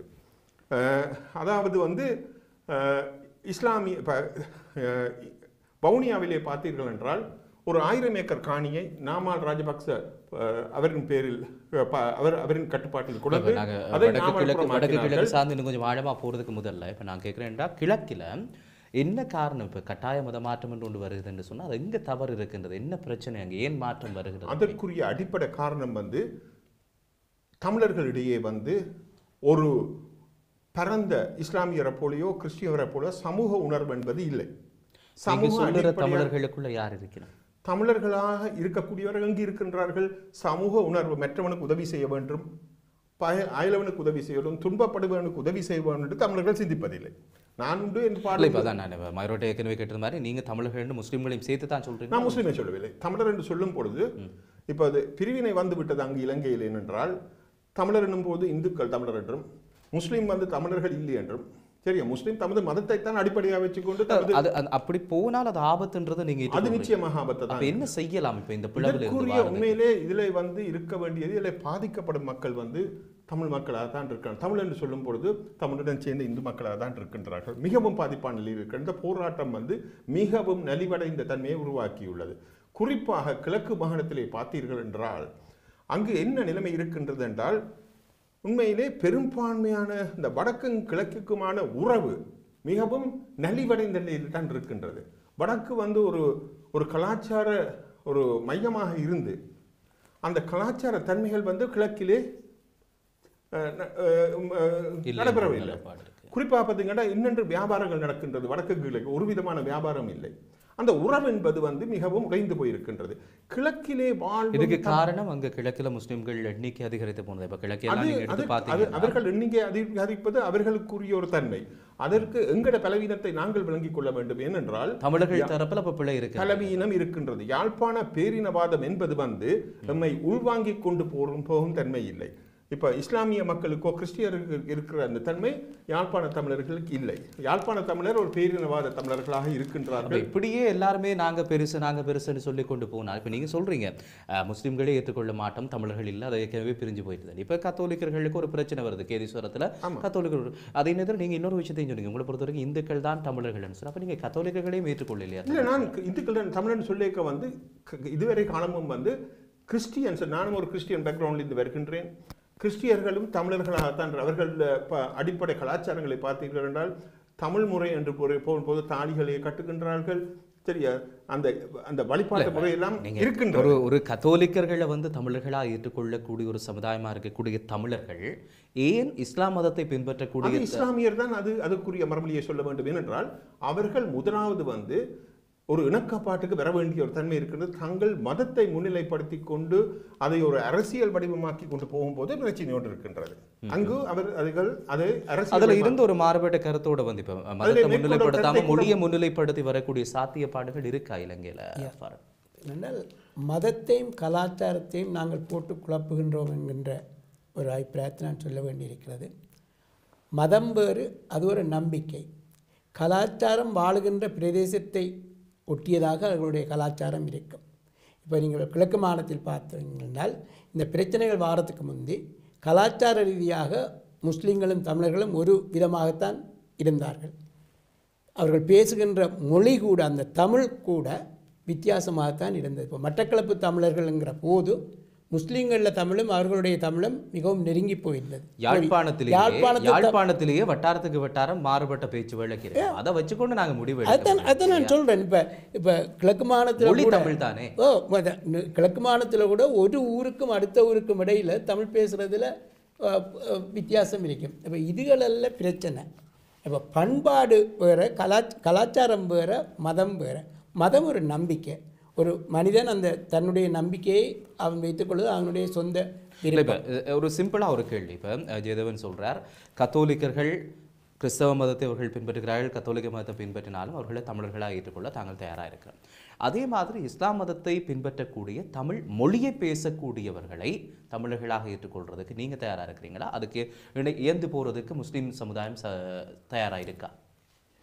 யார் தமிழர் என்று சொல்வது என்பது, இப்போ முஸ்லீம்கள் தங்களை தமிழ் பேசும் முஸ்லீம்களாகத்தான் காட்டிக்கொள்கிறார்கள், தங்களை அடையாளப்படுத்துகிறார்கள். அப்படித்தான் தமிழ் பேசும் அவர்கள் ஆணித்தரமாக சொல்கின்றார்கள், நாங்கள் தமிழ் பேசும் முஸ்லீம்கள் இல்லை, நாங்கள் முஸ்லிம்கள் தான் என்பதை அணித்தரமாக அரசியல் வடிவத்திலே சொல்கிறார். அந்த சமுதாயத்தில் இருந்து வரக்கூடிய ஒருவர் தான் அவர் சொல்வது வந்து யதார்த்தத்துக்கு மாறாக இருக்கின்றது.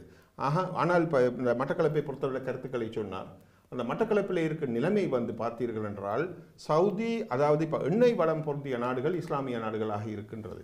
அந்த எண்ணெய் வளம் பொருந்திய நாடுகளிலிருந்து வரும் பணங்கள் வந்து பல நாடுகளிலேயும் வந்து இந்த இஸ்லாம் மதத்தை பெருமைப்படுத்தி கொண்டு போகிற அளவுக்கு போகின்றது. அதில் இலங்கையிலேயும் இருக்கின்றது. இந்த வஹாபி ஃபண்ட் என்பது வந்து பெருமளவிலே இலங்கைக்கு போகின்றது. அன்று நான் அண்மையிலே இப்போ இலங்கையால் வந்தவுடன் ஃபாரின் ஆஃபீஸ் மீட்டிங்கு போன போது எமது சக முஸ்லீம் நம்பர் கூறினார், மட்டக்களப்பிலே வந்து ரிஷாட் பஹுதீன் எடுத்த அந்த 1000 ஏக்கர் காணியிலே நடக்கும் குடியேற்றம் வந்து சவுதி அரேபியாவிலிருந்து வரும் அந்த நிதியை வைத்துக்கொண்டு தான் செய்கின்றார்கள் என்று. அதே போல வந்து நான் அந்த நிதியை பற்றி கிழக்கு மாநிலத்தை கேட்ட போதும் அது நாங்கள் எங்கே இருந்து கொண்டால் என்ன என்ற ஒரு கேள்வி ஒன்று இருக்கின்றது. ஆகவே அவர்களுக்கு வெளிநாட்டு உதவிகள் இருக்கின்றன. நாங்கள் எங்கள் சமூக கண் பார்வையிலே எங்கள் சமூகத்துக்கு உதவி செய்கின்றோம். அது வந்து உண்மையிலே எங்கள் மக்கள் தரும் 1 பெனி 2 பெனியை சேர்த்து 5 பவுன் 10 பவுனை சேர்த்து தான் நாங்கள் செய்கின்றோம். இது வந்து ஒரு அரசாங்கம், எண்ணெய் வளம் உள்ள நாடு, வஹாபி ஒரு ஃபண்டை போட்டு ஒரு இஸ்லாம் மதத்தை வளர்ப்பதை நாங்கள் அங்கு பார்க்கின்றோம். இதற்கு வந்து அரசாங்கம் ஒரு பாராமுகமாக இருக்கின்றது. காரணம் என்னவென்றால், தமிழர்களை வந்து அவர்கள் ஒரு தீவிரவாதிகள், சிங்கள, அதாவது தீவிரவாதி. நீங்கள் வர்றதுக்கு முதல்ல ஃபாரூக் ஒரு விஷயம் என்று சொல்லியிருந்தார், கண்டி சிங்களவர்களுக்கும் முஸ்லீம்களுக்கும் இடையிலான பிரச்சனைகள் வருகின்ற வழியிலோ இல்லை தமிழர்களுக்கு இடையிலான பிரச்சனை வரையக்குள்ள முஸ்லீம் தலைமைகளை சிங்கள தலைமைகள் அரவணைத்துக் கொண்டார்கள், தமிழ் தலைமைகள் அந்த இடத்துல கொஞ்சம் கோட்டை விட்டுட்டார்கள், அதால தான் முஸ்லீம்கள் சிங்கள தலைமைகளோடு ஒட்டி போகக்கூடிய ஒரு சாத்தியப்பாடு அங்கே வந்ததுன்னு சொல்லி ஏற்றுக்கொள்றீங்க? இதை நான் ஏற்றுக்கொள்ள மாட்டேன். என்றால் நாங்கள் கூட உண்மையிலே வந்து இஸ்லாமியருக்கு நடந்த தவறுகளை வந்து உண்மையிலே கட்டுரையிலே வரைந்துள்ளோம், அதில் முன்னெடுத்துள்ளோம்.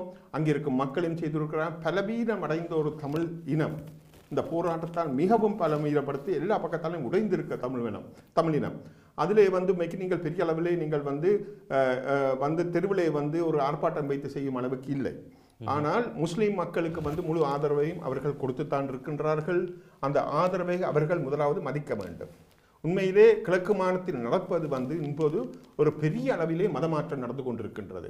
இது சிங்கள புத்த மதமாற்றம் இல்லை, இது இஸ்லாமிய மதமாற்றம் என்பது நான் கண்ணால கண்டு கொண்ட விடயம். உங்களுக்கு உண்மைக்கு நான் அரசாங்கத்தில் ஏன் நடக்குது, எப்படி நடக்குது என்பது தொடர்பில் தான் இன்னும் அதிகமாக பேசணும். அதுக்கு முதல்ல அழைப்பிலே காத்திருக்கக்கூடிய உறவை நாங்கள் எடுத்துக் கொள்ளலாம். வணக்கம்.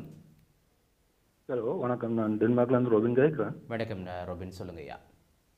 என்னன்னு கேட்டால், அந்த மதம் என்று பார்க்க எங்களோட அகத்தியற்ற வரலாறு ஒன்று இருக்கு, 6000 ஆண்டுக்கு முற்பட்டது.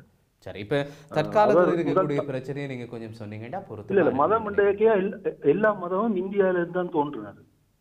இந்தியாவில் சமண மதம், இந்த முஸ்லீம் மக்கள் வந்து மிகப்பெரிய படையெடுப்பு செய்த சிந்து வழி நாகரிகம் வந்து திராவிட நாகரிகம்.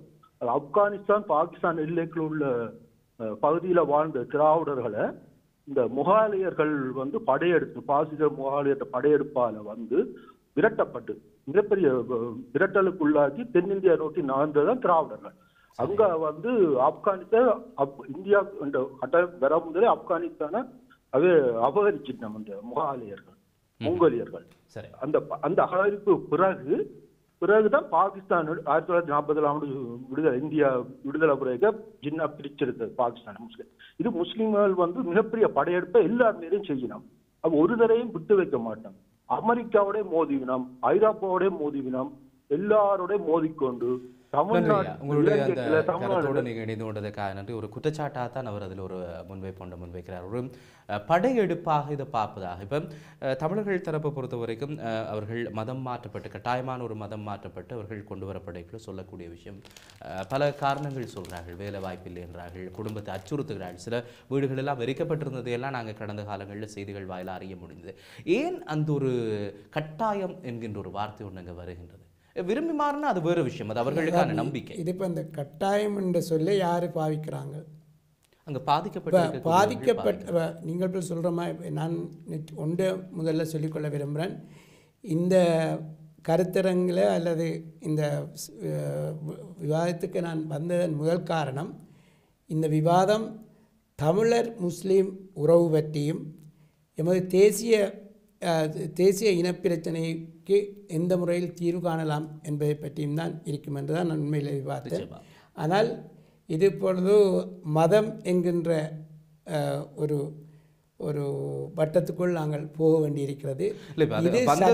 காரணம் என்னன்னா, நீங்க சொன்ன ஒரு கருத்து தான், நீங்க மதத்தை வைத்து கொண்டுதான் நாங்கள் இனமாக அடையாளப்படுத்தப்படுகிறோம் என்ற ஒரு கருத்தோடு நீங்க சொன்னீங்க. அப்ப நீங்க சொன்ன கருத்துல தான் இந்த கேள்வியை நாங்கள் முன்வைக்கிறோம். இப்ப என்னென்னா அந்த கட்டாயம் என்கிற, இப்போ நீங்கள் ஒரு முஸ்லீமாக இருக்கலாம், கிறிஸ்தவராக இருக்கலாம், சைவராக இருக்கலாம், அது ஒவ்வொருவருக்கும் இருக்கக்கூடிய உரிமை. நாங்களும் மதிக்கிறோம், பார்த்து கொண்டு இருக்கக்கூடிய எல்லாருமே மதிக்கிறோம். அது யாருமே இங்கே தவறு சொல்ல முடியாது என்று அது ஒவ்வொருவருக்கும் இருக்கக்கூடிய உரிமை. ஆனால் கட்டாயப்படுத்த முடியாது ஒருத்தர். நிச்சயமாக ஒரு மனிதன் கட்டாயப்படுத்துகிற போது அவன் அதுக்கு எதிராக போராடுறது அவனுடைய உரிமை. இப்போ அதுக்கு நாங்கள் ஆதரவளிக்கிறதும் எங்களோட உரிமை. எவராக இருந்தாலும், அவர் தமிழராக இருந்தாலும் முஸ்லீமாக இருந்தாலும், ஒருவர் எவரையாவது கட்டாயப்படுத்தி தன்னுடைய நம்பிக்கை, இது தன்னுடைய நம்பிக்கையை மாற்றுறது. இப்போ நம்பிக்கைங்கிறது அவரோட இலக்கில் வந்து ஒரு கட்டாய மதமாற்றம் நடக்குதுன்றது ஏற்றுக்கொள்கிறீங்களா நீங்கள்? எனக்கு தெரிந்தவரையில் அப்படி இல்லை. ஜெயதேவன் எப்படி பார்க்குறீங்க? ஆமாம், நான் உண்மையை சொல்கின்றேன், அப்படி நடக்கின்றது. நான் கிழக்கு மாநிலத்தில் ஈடுபட்டு செய்வதால், அங்கு பல சந்திப்புகளையும் மேற்கொள்வதால், பல கட்டுரைகளையும் அனுபவ ரீதியான உண்மை நிலையை நான் கூற விரும்புகின்றேன். இதிலே பார்த்தீர்கள் என்றால், தமிழ் மக்கள் வந்து பொருளாதார நிலையிலே மிகவும் பின்தங்கிய நிலையிலே இருக்கின்றார்கள். முஸ்லீம் மதத்தவரையோ சிங்களவரையோ பார்க்க மூன்றாம் தரப்பிலேயே தான் அங்கு இருக்கின்றார்கள். அவர்கள் வேலை வாய்ப்பு என்று வரும் பொழுது அவர்கள் இஸ்லாமியர் வேலை ஸ்தாபனங்களிலே வேலை செய்ய போகின்றார்கள். அவர்கள் மதம் மாற்றப்படுவது இலகுவாக இருக்கின்றது.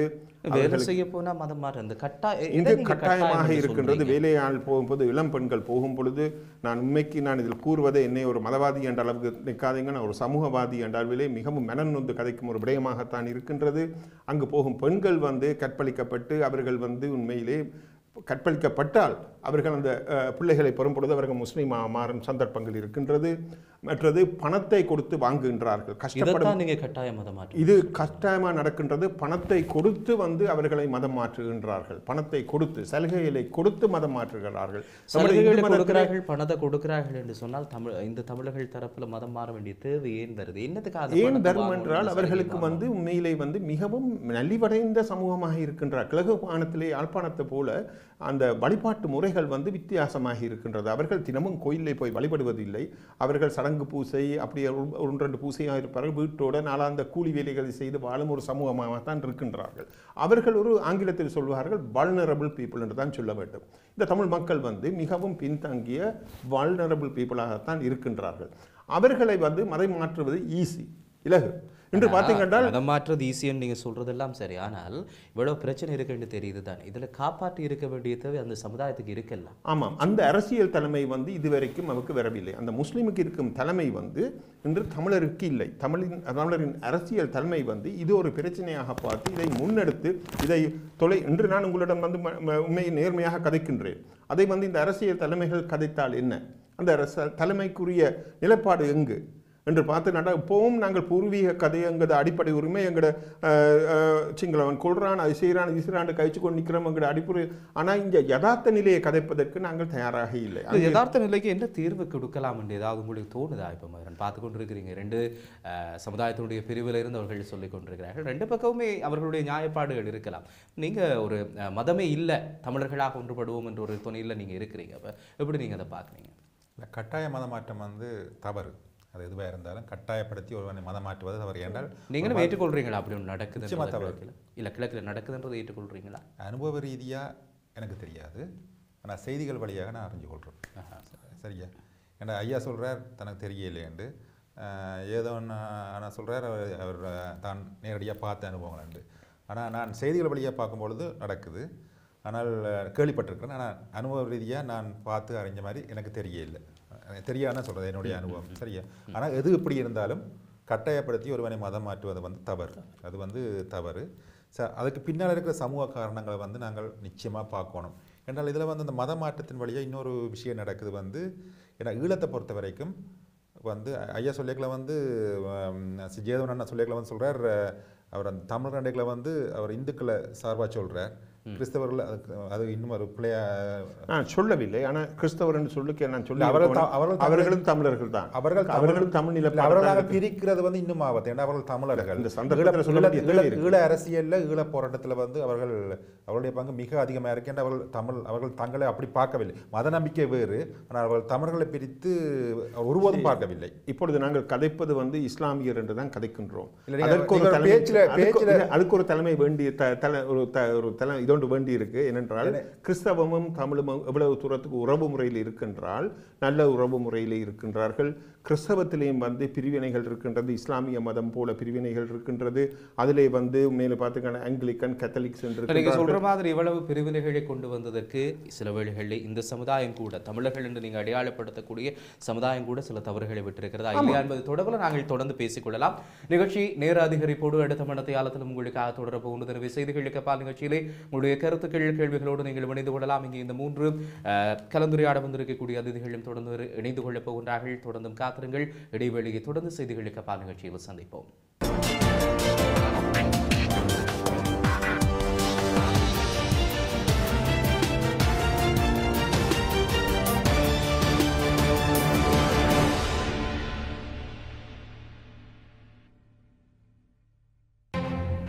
செய்திகளுக்கு பாலை சந்திக்கின்றோம். நேர அதிகரிப்போடு செய்திகளுக்கு பால் தொடர்ந்து கொண்டிருக்கின்றது. மத நல்லிணக்கம் வேண்டும், மதத்தின் மூலமாக தமிழர்கள் பிளவுபட்டுவிடக்கூடாது என்கின்ற ஆதங்கம் ஒவ்வொரு தமிழனுக்கும் இருந்து கொண்டிருக்கும். ஆனால் அதற்குள்ளே என்ன சிக்கல்கள் இருக்கிறது, ஏன் பிளவுகள் வருகிறது என்பது சார்ந்து பேசிக் கொண்டிருக்கின்றோம்.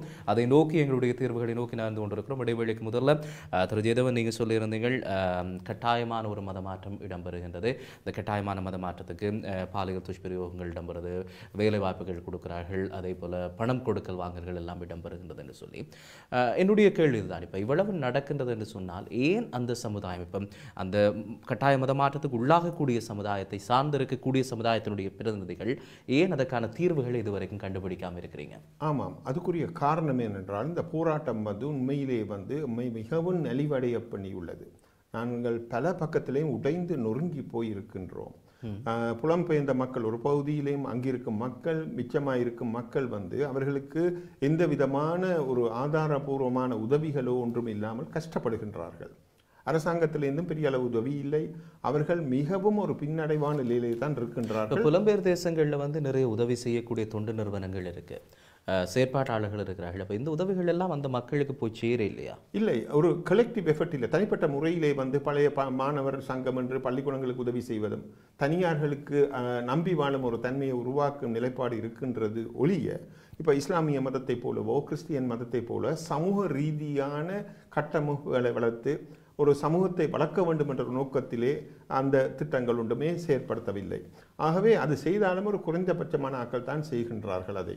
ஆகவே அந்த நிலையிலே நாங்கள் ஒரு மிகவும் பலவீனமான ஒரு சமூகமாக தான் இருக்கின்றோம். அங்கு அதில் எப்படி கட்டாய மதமாற்றம் என்று வரும்? இப்போ எனக்கு ஒரு தேவை இருக்கிறது, அந்த தேவையை பூர்த்தி செய்கின்ற ஒரு இடத்துக்காக நான் மாறுகிறேன் என்று சொன்னால் எப்படி கட்டாய மதமாற்றம் என்று சொல்லி வரும்? என்ன இழுத்து கொண்டு போய் வச்சு நீ மாறு அடிச்சு உதைச்சு மாற்ற அவர்களுக்கு அந்த சலுகைகள் வரும் பொழுது, ஒரு மதத்திலிருந்து ஒரு சலுகைகள் வரும் பொழுது அந்த சலுகைகளை ஏற்றுக்கொண்டு மிகவும் ஒரு நேரம் சாப்பாட்டுக்கு கஷ்டப்படும் மக்களுக்கு சாப்பாடை கொடுத்து மதம் மாற்றுவது இலகுவாக இருக்கின்றது.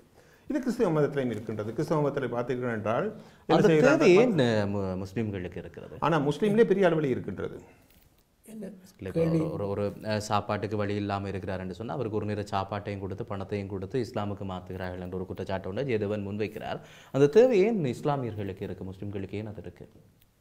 இவர் சொல்வதை பார்த்தால் முஸ்லீம்கள் மத்தியில் ஏழைகளே இல்லை அல்லது வலிவான நிலைமையில் தான் எல்லோரும் இருக்கின்றார்கள் என்ற ஒரு கருத்துக்கு வர வேண்டி இருக்கின்றது. அப்படியல்ல.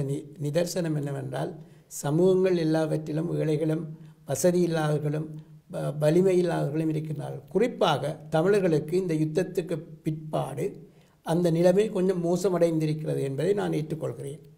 கட்டாயம் மதமாற்றம் என்கின்றதை விட இப்போ கிறிஸ்தவத்தை பற்றி இலங்கையின் சரித்திர காலத்தில் இருந்து ஒரு குற்றச்சாட்டு வந்திருக்கிறது என்னென்றால் அவர்கள் மக்களுக்கு உதவி செய்வதன் மூலம் தங்களுடைய மதத்தை மாற்றுகின்றார்கள் என்கின்றது. இப்போ இதையும் நாங்கள் கட்டாயம் மதமாற்றம் என்று தான் சொல்ல வேண்டி இருக்கிறது. ஆனால் இவைகள் நடந்து கொண்டு தான் இருக்கின்றன. இப்போ இதை நாங்கள் தடுக்க வேண்டுமென்றால், இப்போ ஒரு சமூகம் தன்னை காப்பாற்றி கொள்ள வேண்டுமென்றால் தன்னை தயார்படுத்தி கொள்ள வேண்டும். ஒன்று பொருளாதார ரீதியாக வலிவடைந்திருக்கின்ற மக்களுக்கு ஒரு சரியான திட்டமிட்ட முறையில், அது வெளிநாட்டில் இருந்து வந்தோ அல்ல உள்நாட்டில் இருந்து வந்தோ செய்கிறதுக்கு நிறைய பேர் இருக்கிறாங்க. அது சொன்ன கருத்தை நான் வரவேற்கின்றேன். அதில் உண்மையிலே பார்த்தீர்கள் என்றால் இஸ்லாம் மதத்துக்கோ கிறிஸ்தவ மதத்தில் இருக்கக்கூடிய தன்மைகள் இந்து மதத்தில் இல்லை. சமூக நான் சொன்ன போல அவர்களுக்கு ஜக்கட் ஃபண்ட் என்று இருக்கின்றது. அந்த ஜக்கட் ஃபண்ட் என்றால் வருமானத்திலேயே ஒரு வீதாசாரத்தை சமூகத்துக்காண்டி கொடுக்க வேண்டும். அந்த இஸ்லாம் மதத்தை என்ன செய்கிறார்கள் என்றால் அது பள்ளிவாசல்களாலேயும் அவர்களுடைய சங்கத்துக்களாலேயும் அந்த மதத்தை வளர்க்கின்றார்கள் அந்த பணத்தை வைத்துக்கொண்டு. நீங்கள் இன்று சொல்லுங்கள் பார்ப்போம், இந்து கோயில்கள் எவ்வளவு தூரத்துக்கு பணத்தை சேர்த்தாலும் சமூக பணிக்காண்டி செலவழிக்கின்றார்கள் என்று இல்லை. ஆனால் அவர்களுக்கு அந்த வசதி மத ரீதியாக கிடைத்துள்ளது. அது அவர்களுடைய வழிமுறை. அந்த வழியில் செய்வது தவறு இல்லை. அந்த வழியில் செய்வது தவறு இல்லை. ஆனால் என்ன நடக்கின்றன, வெளிநாட்டிலிருந்து வரும் இந்த எண்ணெய் பணத்தை வைத்துக்கொண்டும் அத்துடன் அவர்கள் உண்மையிலே வியாபாரிகள், வியாபாரத்திலே மிகவும் தைரியசாலிகள். அந்த வியாபாரத்திலே அவர்கள் முன்னிலையிலே தான் அங்கே மட்டக்களப்பிலே இலங்கை முழுவதும் இருக்கின்றார்கள். குறிப்பாக மட்டக்களப்பிலே பார்த்தீர்கள் என்றால் நீங்கள் கூறுவது போல தமிழர்களையும் முஸ்லீம்களையும் ஒத்து பார்த்தீர்கள் என்றால் கஷ்டப்படும் முஸ்லீம்கள் இருக்கின்றார்கள் தான், இல்லை என்று சொல்லவில்லை. அவர்களுக்கு கை கொடுப்பதற்கு அந்த இஸ்லாம் மதம் இருக்கின்றது. ஆனால் எமது மதத்திலே கை கொடுப்பதற்கு இல்லை. அது அது இயல்பாக வளர்ந்து ஒரு சுதந்திரமான தன்மை ஒன்று, நீங்களே நான் உண்டு என் பாடு உண்டு என்று இருக்கும் ஒரு சமயம்தான் இந்து மதம். நீங்களே சொல்றீங்க இந்து மதத்துல அதுக்குரிய வாய்ப்பு இல்லை, அங்க இருக்கு என்று சொல்லி. அது மட்டுமல்ல அந்த மத மாற்றங்களை பார்த்தீங்கன்னா தற்போது அது எந்த அளவுக்கு தெரியவில்லை. கொஞ்சம் பழைய காலத்துக்கு போனீங்கன்னா அந்த நிறைய மக்கள் கிறிஸ்தவத்துக்கு மாறினதுக்கு அடிப்படையாக காரணம் இந்து மதத்தில் இருக்கிற அந்த வர்ணாசிரம தர்மம், அந்த சாதி ஏற்றத்தாழெல்லாம் மிக முக்கியமான காரணமாக இருக்குது. மக்களால் புறக்கணிக்கப்பட்ட மக்கள் ஒருத்தர் என்ன பார்த்து தொடாதேன்னு சொல்கிறான், இன்னொருவார் வெள்ளக்காரன் கை கொடுக்குறான். சரியா, கை கொடுத்து அரவணைக்கும் பொழுது நாங்கள் எனக்கு அங்கே போனால் பரவாயில்ல மாதிரி தோன்றும், அது தோணும். சரியா, அப்போ இந்த மாதிரி திருப்பி உங்கள்ட்ட தானே வருது ஜெயதேவன்? ஆமாம், இது இங்கே தான் இருக்குது. இந்து மதத்தில் இருக்க தவறுகளை சொல்கின்றது. தவறு என்னும் பொழுது அப்படித்தான் இந்து மதம் வளர்ந்துட்டு இருக்கிறது. ஆனால் இந்த மற்ற மதங்கள், மாற்று மதங்களில் இருக்க தன்மைகள் உண்மையிலே இன்று இந்து மதம் அது அழிய போகிற மதம் இல்லை. இந்த மதம் இருக்கத்தான் போகின்றது, வளரத்தான் போகிறது. அது ஒரு பெரிய மதமாக தான் இருக்கிறது. ஆனால் இந்து மதத்தில் இருந்து தான் மற்ற மதங்களுக்கு பெரிய அளவில் சந்தேகம் உண்டு. களைய முயற்சி செய்தார்களா இந்து மடாதிபதிகள் இந்த வர்ணாசிரம தர்மத்தையும் இந்த சாதிய ஏற்ற தழுவலையும் களைவதற்கு என்ற அடிப்படையா இருக்குது. இந்த மதத்தில் அது அடிப்படையா இருக்கு. இந்த மதத்தில் தான் மற்ற மதங்கள் நாங்கள் எங்களை குறைக்க வேண்டிய தேவை இருக்கு. நாங்கள் செய்யும் தவறுகள், நாங்கள் செய்யும் பிள்ளைகள் எவ்வாறு நாங்கள் திருத்திக் கொள்வது என்ற ஒரு வழிமுறையை கண்டுபிடிக்க வேண்டிய தேவை இருக்கு. எப்ப கண்டுபிடிக்க போறார்கள்? அது இப்போது அத்திவாரத்தை இப்ப போடணும். சிறு அளவிலேயாவது அத்திவாரத்தை போட்டு அதை வளர்த்திருக்க வேண்டும். மக்களுக்கு இருக்கக்கூடிய உறவை நாங்கள் நினைத்துக் கொள்ளலாம் நினைக்கிறேன். வணக்கம், யார் இப்போது? ஹலோ, வணக்கம், யார் கதைக்கிறீங்கள்? வணக்கம், நான் ஆல்ஃபிரட் நோர்வேல இருந்து வரீங்க. ஆல்ஃபிரட், சொல்லுங்க ஐயா. நாங்கள் நீங்க தலையங்கத்தை மாற்றி கொண்டு போற மாதிரி எனக்கு தோன்றுது. சரி, உங்களுடைய எல்லாரும், அதாவது சிங்களவர் முஸ்லிம்களை தவிர ஏனைய தமிழர் அத்தனை பேரும் சைபர்கள் தான்.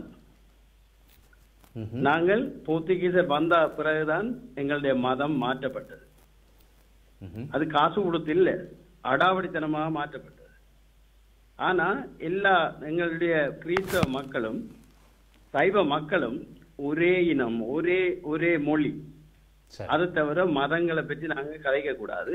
மதத்தை எதிர்த்து போராக்கள் கோயில் உடைக்கப்படுறதெல்லாம் சரியான தவறு. மதம் மாறுறதை பற்றி காய்ச்சிங்க. இப்ப முஸ்லிம்கள் இடையிட்டு வந்தது. ஜாவா, சுமத்ரா போன்ற பகுதிகளில் இருந்து கொண்டுவரப்பட்டார்கள். அவர் வேற தாய்மொழி உடையவர்கள். ஆனால் இங்க வந்து அவர்கள் எங்க வாழுகிறார்களோ அங்கு உள்ள மொழியை அவர் தாய்மொழியாக கொண்டிருக்கிறார்கள்.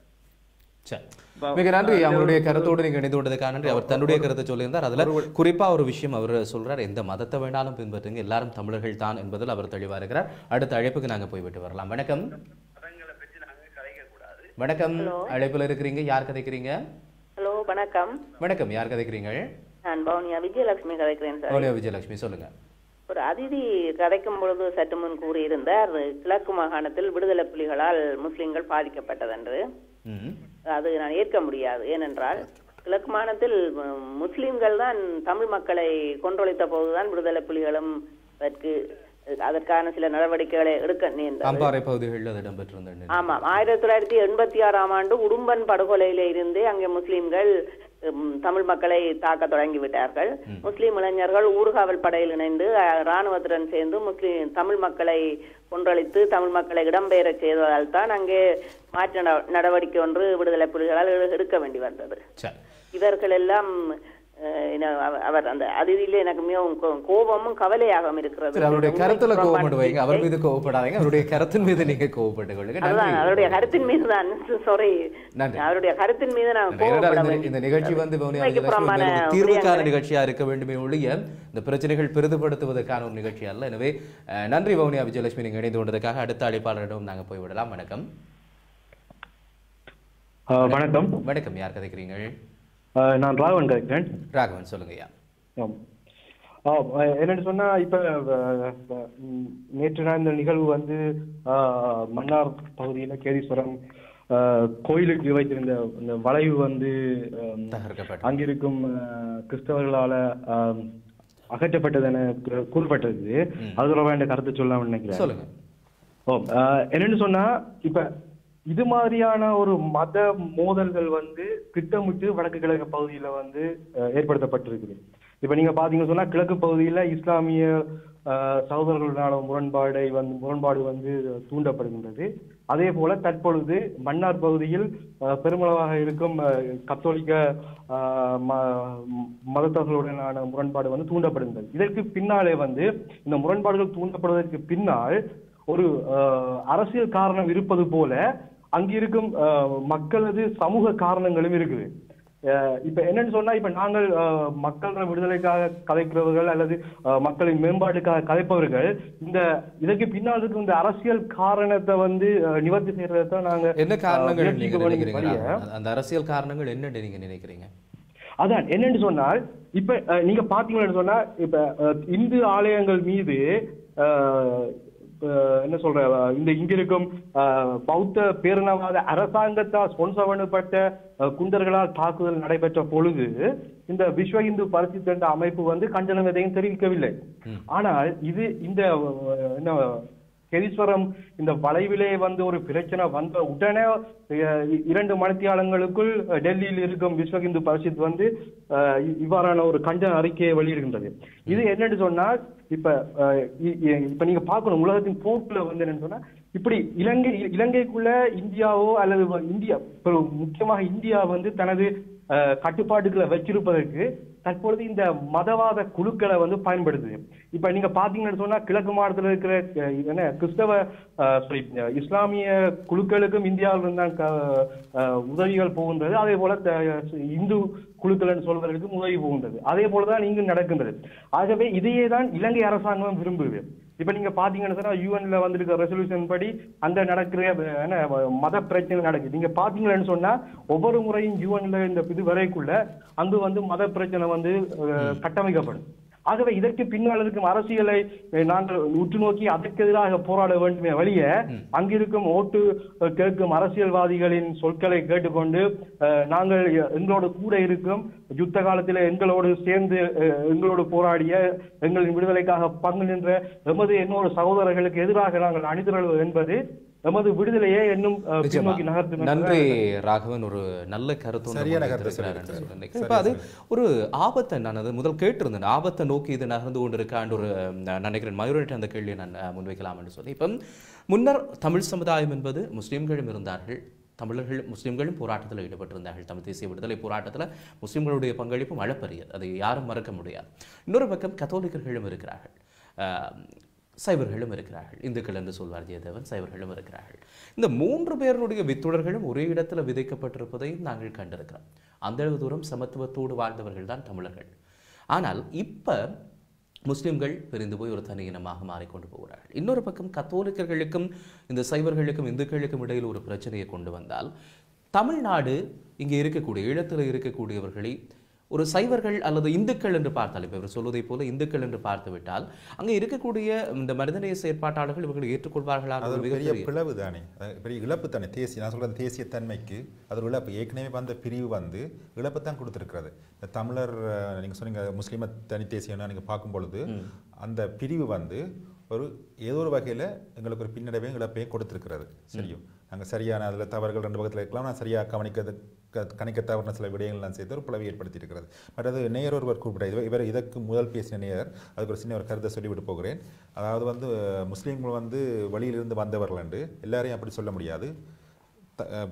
இலங்கையை பூர்வீக குடிகளாக இருந்து முன்பொரு காலத்தில் வர மதத்தைச் சேர்ந்தவர்கள் பிறகு இஸ்லாமிய மதத்தை தழுவி இருந்திருக்கலாம், அப்படிலாம் இருந்திருக்கலாம். ஆக எல்லா இலங்கையில் இருக்கிற எல்லா முஸ்லீம்களையும் வந்தவர்கள் வெளியிருந்து வந்தவர்கள் சொல்வதை நான் ஏற்றுக்கொள்ளவில்லை. அது வரலாற்றுக்கு முரணானது. பூர்வீக குடிகளும் இருக்கிறார்கள், அவர்கள் வேறு மார்க்கத்தை தழுவி இருக்கலாம். சரியா, இப்போ நீங்கள் சொல்ல போனால் இந்துவன் சொல்ல கூட இன்னொரு இடத்துல இருந்து வந்த மார்க்கம் தான். இந்த பிளவுகள் தொடர்ந்து நாங்கள் அந்த பிளவை இதுக்கு ஒரு தீர்வு கண்டிப்பாக தேவை. இரண்டால் ஏற்கனவே ஒரு பிளவு வந்த மாதிரி இந்த கிறிஸ்தவ சைவ பிளவை நாங்கள் செய்யக்கூடாது. ஏனென்றால் இதில் மிக ஆபத்து இருக்கிறது. ஈழப் போராட்டத்தை வரைக்கும் பங்கெடுத்தவர்கள் நாங்கள் பிரித்து பார்க்க முடியாத அளவுக்கு அவருடைய பங்களிப்பு இருக்கிறது. நான் சொன்ன மாதிரி SAB செல்வநாயகம் அவர்கள், தந்தை செல்வா அவர்கள் ஒரு கிறிஸ்தவர். சரியா, அவரை மறக்க முடியாது. சரியா, நான் சொன்ன தமிழ் தேசிய உருவாக்கம் ஈழத்தில் அவர் தான் தோற்றுவிக்கிறார். அதுதான் இப்போ ஜெயதேவன் உங்கள்கிட்ட தான் வரலாம்னு நினைக்கிறேன். இப்போ இது ஒரு மிகப்பெரிய ஆபத்து இருக்கிறதா பார்த்து கொண்டிருக்கக்கூடியவர்கள் சொல்கிறார்கள், மயூரன் போன்றவர்கள் சொல்கிறார்கள். இப்போ எப்படின்னா இந்துத்துவா என்கின்ற ஒரு விஷயம் ஒன்று இதுக்குள்ளே கொண்டு வருகிறார்களா? தமிழ்நாட்டு தமிழர்களிடமிருந்து ஈழத்தமிழர்களை பிரித்தெடுக்கிற, இப்போ கத்தோலிக்கர்களையும் பிரித்தெடுத்து இது ஒரு UN இப்போ நீங்கள் பார்த்தீங்கன்னா இது ஒரு மத பிரச்சனை என்பதை போல காட்டப்படுது. அப்போ இப்படியே பிரித்தெடுத்து தமிழர்களின் இனப்பிரச்சனை இல்லை, இது ஒரு மத பிரச்சனை தான் என்று காட்டிக்கொண்டு டெல்லி வரைக்கும் கொண்டு போய் இந்துத்துவா வகைக்குள்ள இதை கொண்டு போயிட்டு இந்த பிரச்சனை அப்படியே மத பிரச்சனையா மூடி மெழுகக்கூடிய ஒரு வாய்ப்புக்குள்ள போறோமா? ஒரு அரசியல் பின்னணி அதுக்குள்ள பின்னப்படுதா? உண்மையிலே பார்த்தீர்கள் என்றால் தமிழ்நாட்டை பொறுத்தளவிலே எவ்வளவு தூரத்துக்கு இந்துத்துவ கொள்கை முன்னெடுக்கப்பட்டிருக்கு என்றால் அது அங்கு தமிழ்நாட்டில் இருக்கக்கூடியவர்கள் எதிர்ப்பார்கள் இல்லையா? அவர்கள் அதை எதிர்த்துத்தான் இருப்பார்கள். என்றால் இந்துத்துவ கொள்கைக்கு எதிரானவர்கள் அவர்கள் உண்மைக்கு முஸ்லிம்களுடன் மிகவும் சமரசமாக வாழும் ஒரு சமூகமாக இருக்கின்றார்கள். ஆகவே இதிலே தமிழ்நாட்டை கொண்டு வந்து நாங்கள் பொருத்தி பார்ப்பது தவறாக இருக்கின்றது. மத்திய அரசாங்கத்துக்கு மத்திய அரசாங்கத்துக்கு எதுவும் தொடர்பு இருக்கலாம். உண்மையில் பார்த்தீங்கன்னா சச்சிதானந்தன் அவர்கள் இந்தியா சச்சிதானந்தன் அவர்கள் அவர் ஒரு இந்துத்துவ கொள்கை கீழே அங்கு தன்னை அவருக்குரிய உண்மையில தன்மையில பார்த்தீர்கள் என்றால் அங்கிருக்கும் மக்களையோ இந்துக்களையோ தன் பக்கம் ஈர்த்துக்கொள்ளக்கூடிய தன்மை இருக்கும் என்றால் அங்கு இல்லை அவருக்கு. அவர் ஒரு பேச்சாளர், அவர் ஒரு அறிவாளி, தன் கருத்தை சொல்லாமலேயோ ஒரு பெரிய அரசியல்வாதி இல்லை. சமயத்தை முன்னெடுத்து கொண்டு போவதற்கு ஒரு பெரிய அரசியல். ஆனால் இப்பொழுது இருக்கும் நிலை மிகவும் நலிவடைந்திருக்கும் இந்த தமிழினம் என்று சொல்லக்கூடிய தமிழினம் இந்த போராட்டத்தின் பின் அரசாங்கத்தின் கவனம் இல்லாமலும் வடமாகாணம் சபை ஒழுங்காக இயங்காமையின் காரணத்தினாலும் பலவிதமான தடைகள் இருப்பதால் மிகவும் நடைபெற்றிருக்கும் சந்தர்ப்பத்திலே மாற்று மதங்கள் இதனை துஷ்பிரயோகம் கத்தோலிக்கர்கள் முஸ்லிம்களாக மாறி கிறிஸ்தவ கத்தோலிக்கர் மேலே அடிப்படையில் பார்த்தீங்கன்னா ஆங்கிலிக்கன் என்றிருக்கிறார்கள், கத்தோலிக்கர் என்றிருக்கிறார்கள், மற்ற இவாஞ்சலிஸ்ட் குரூப் என்றிருக்கின்றார்கள், மெத்தடிஸ்ட் எல்லாம் அந்த ஆங்கிலிக்கன் குரூப்புகளை தான் பிரிஞ்சு வந்த ஆக்களாக இருக்கின்றார்கள். இதிலே பார்த்தீங்கன்னா ஆங்கிலிக்கனாக்கள் பெரிய அளவில் போய் மதத்தை மாற்றுவதில்லை. சமய வழிபாட்டு முறையில வைத்துக்கொண்டு மதத்தை மாற்றுவார்கள். சிம்பிளா கேட்டா கத்தோலிக்கர்கள் முஸ்லிம்களாக மாறுகிறார்களா? அவர்கள் மிகவும் மேலே உள்ள அந்த கிறிஸ்டியன் பிரிவிலே கத்தோலிக்க பிரிவினர் மிகவும் ஆழமான மதத்தை பின்பற்றுபவர்கள். இலகுவிலே மாற்றப்பட மாட்டார்கள். இலகுவிலை மாற்றுவதற்கு தமிழர்கள் தானே இந்துக்கள் என்று சொல்ல சைவரோ அவர்களும் தமிழர்கள் தானே? அவர்கள் தமிழர்கள், ஆனால் அவர்களுடைய மத கொள்கை ஒன்று இருக்கின்றது. இப்போது இப்ப அது அப்படி பார்த்தால் இது இந்து என்பதுதான் இப்ப இங்க பிரச்சனை போல இருக்கு. இந்து என்கின்ற ஒரு இந்து பிரச்சனை இல்லை. இந்து வந்து நீங்க பிரச்சனைன்னு சொல்வது வசனமே பிள்ளையா இருக்கின்றது. இந்துக்களோ அல்லது மிக சைவர்களாக இருப்பவர்கள் நலிவடைந்து மிகவும் வேதனைப்பட்டு கொண்டிருக்கும் சந்தர்ப்பத்தை வந்து மிகவும் பலமான மதங்கள் வந்து இப்பொழுது வந்து அங்கு ஆக்கிரமிக்கும் ஒரு தன்மை ஒன்று இருக்கின்றது. அதைத்தான் நான் கூற விரும்புகின்றேன். நாங்கள் இந்துக்கள் தான் பிரச்சனை என்று பார்க்க வேண்டால் இந்துக்கள் ஒரு நாளும் பிரச்சனையை போவதில்லையே. போய் அடிக்கின்றார்கள். மன்னார் மாவட்டத்தை எடுத்து பார்ப்போம். 57.48% கத்தோலிக்கர்களாக இருக்கிறார்கள். 23.69% நீங்கள் சொல்லக்கூடிய இந்துக்கள், 16.71% தான் நீங்கள் சொல்லக்கூடிய இஸ்லாமியர்கள். நலிவடை கணிப்பீடு இது வந்து 2012ஆம் ஆண்டு அளவில் இன்று நாங்கள் பார்க்கிறோம் 2019ஆம் ஆண்டு. அந்த 2012ஆம் ஆண்டுக்கு பிறகு நான் இன்னைக்கு எனது முஸ்லிம் சகோதரருக்கும் சொல்லக்கூடிய ஒரு விடயம், இவர் ரிஷாட் பதியுன்னு பேர் சொல்லி கூறுகின்றேன். மஹிந்த ராஜபக்சவின் காலத்திலே வந்து 1000 ஏக்கர் காணி எடுத்து பெரிய அளவிலே குடியேற்றம் செய்கின்றார். சவுதியிலிருந்து பணம் எடுத்து அங்கு வந்து முஸ்லிம்களை கொண்டு குடியேற்றுகின்றார்.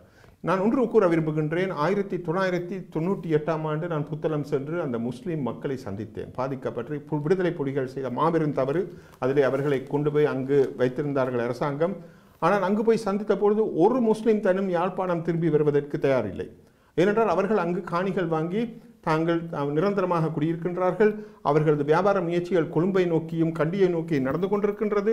செல்வ செழிப்பாக இருக்கிறார்கள், சில பேர் கஷ்டப்படுகின்றார்கள். இது உண்மையான நிலை. இதிலே வந்து ஒரு அரசியலை கொடுத்து ஓகே அவர்கள் வந்தவர்கள் தான் திருப்பி போகிறவர்களை போகத்தான் விட வேண்டும், நாங்கள் தமிழர்கள் வழிவிடத்தான் வேண்டும். இதை ஒரு பெரிய அரசியல் மயப்படுத்தி இஸ்லாமைசேஷன் ஆஃப் ஸ்ரீலங்கா என்ற ஒரு முயற்சிக்கு வருகிறது அங்கு. அது ஒரு பெரிய அளவிலே நடக்குது என்றால் அதுக்குரிய நிதியும் வசதியும் இஸ்லாமியருக்கு இருக்கின்றது. ஏன் ரிஷாட் பதியுதீன் இந்த வேலையை செய்கிறார்? இந்த எங்கிருந்து வந்த முஸ்லிம்களை அவர் குடியேற்றுகிறார்? அவர் எங்கிருந்து, அதாவது இப்போ கண்டியிலிருந்து வந்த முஸ்லிம்களையா அல்ல ஏதோ முஸ்லிம் வடக்கோ வடக்கும் கிழக்கில் வாழ்ற முஸ்லிம்கள் தானே குடியேற்றப்பட்டிருக்கிறார்கள்? இல்லை, இது வந்து இந்த வடக்கு கிழக்கில் இருக்கிற முஸ்லீம் வந்து அங்கு வரமாட்டேன்னு நிற்கின்றாங்க என்று அனுபவ ரீதியாக சொல்கிறேன். இது ஒரு இருக்கிற அகதிகளை இப்போ நான் சொல்றேன் என்னால் எனக்கு இது ரிஷாட் பதியுதீன் செய்த எங்கே செய்திருக்கிறாருன்னு கூட தெரியாது. ஆனால் அவர் குடியேற்றிருக்கின்ற முஸ்லீம்கள் என்று நீங்கள் சொல்கிறார்கள் எங்கிருந்து வந்தவர்கள்? அது பல இடத்துல தெற்கிலிருந்து வருகின்றார்கள். எங்கிருந்து? அரசியல் ரீதியாக அரசியல் ஒரு அவங்கள ஒரு புயல் ரீதியாக ஒரு இடத்துல இருந்து வந்துதானே குடியேற்றப்பட்டு குடியேற்றங்கிற போது ஒரு இடத்திலிருந்து இடம்பெயர்ந்து வந்து குடியேற்றப்பட்டிருக்க வேணும். இவர்கள் எங்கிருந்து இடம்பெயர்ந்து வந்தவர்கள்? அவர்களுக்கு காணொளிக்கப்பட்டு அந்த குடியேற்றம் செய்யப்பட வேண்டிய தேவை என்னதுக்காக இருக்கு? வீடு இல்லாதவர்களுக்கு வீடு கொடுப்பது அவருடைய அரசியல் இது என்று நினைக்கிறேன். ஏன் முஸ்லிமுக்காக அவர் செய்கிற போது நான் கேட்கிறேன், இப்போ எங்கிருந்து வந்த முஸ்லீம்கள், இப்போ முஸ்லீம்களுக்கு அந்த முஸ்லீம் மந்திரி செய்கிறது அவருடைய இது, அதே மாதிரி தமிழர்களுக்கு தமிழர்கள் செய்கிறது அவங்களோட கடமை. ஒரு நியாயமான ஒரு வாதமாக அதை நீங்கள் பார்க்க இல்லையா? இல்லை, பார்க்கவில்லை. ஏனென்றால் அரசாங்கத்தில் போயிருந்து கொண்டு தமிழ் பிரதேசத்திலே இருக்கும் அரசாங்க காணிகளை எடுத்து அதிலே வந்து கிட்டத்தட்ட 1000 ஏக்கர் காணியிலே வந்து நீங்கள் நான் மன்னாருக்கு போயிருக்கிறேன், அந்த மன்னார் பாதையிலே போயிருக்கின்றேன். அந்த ரோட்டு வழியிலே பார்த்தீர்கள் அந்த சவுதி அரேபியன் சின்னத்துடன் ஓட்டிலே போட்ட சின்னத்துடன் வெறியாக வீடுகள் கட்டுப்பட்டு அங்கு இருக்கின்றார்கள் முஸ்லீம்கள்.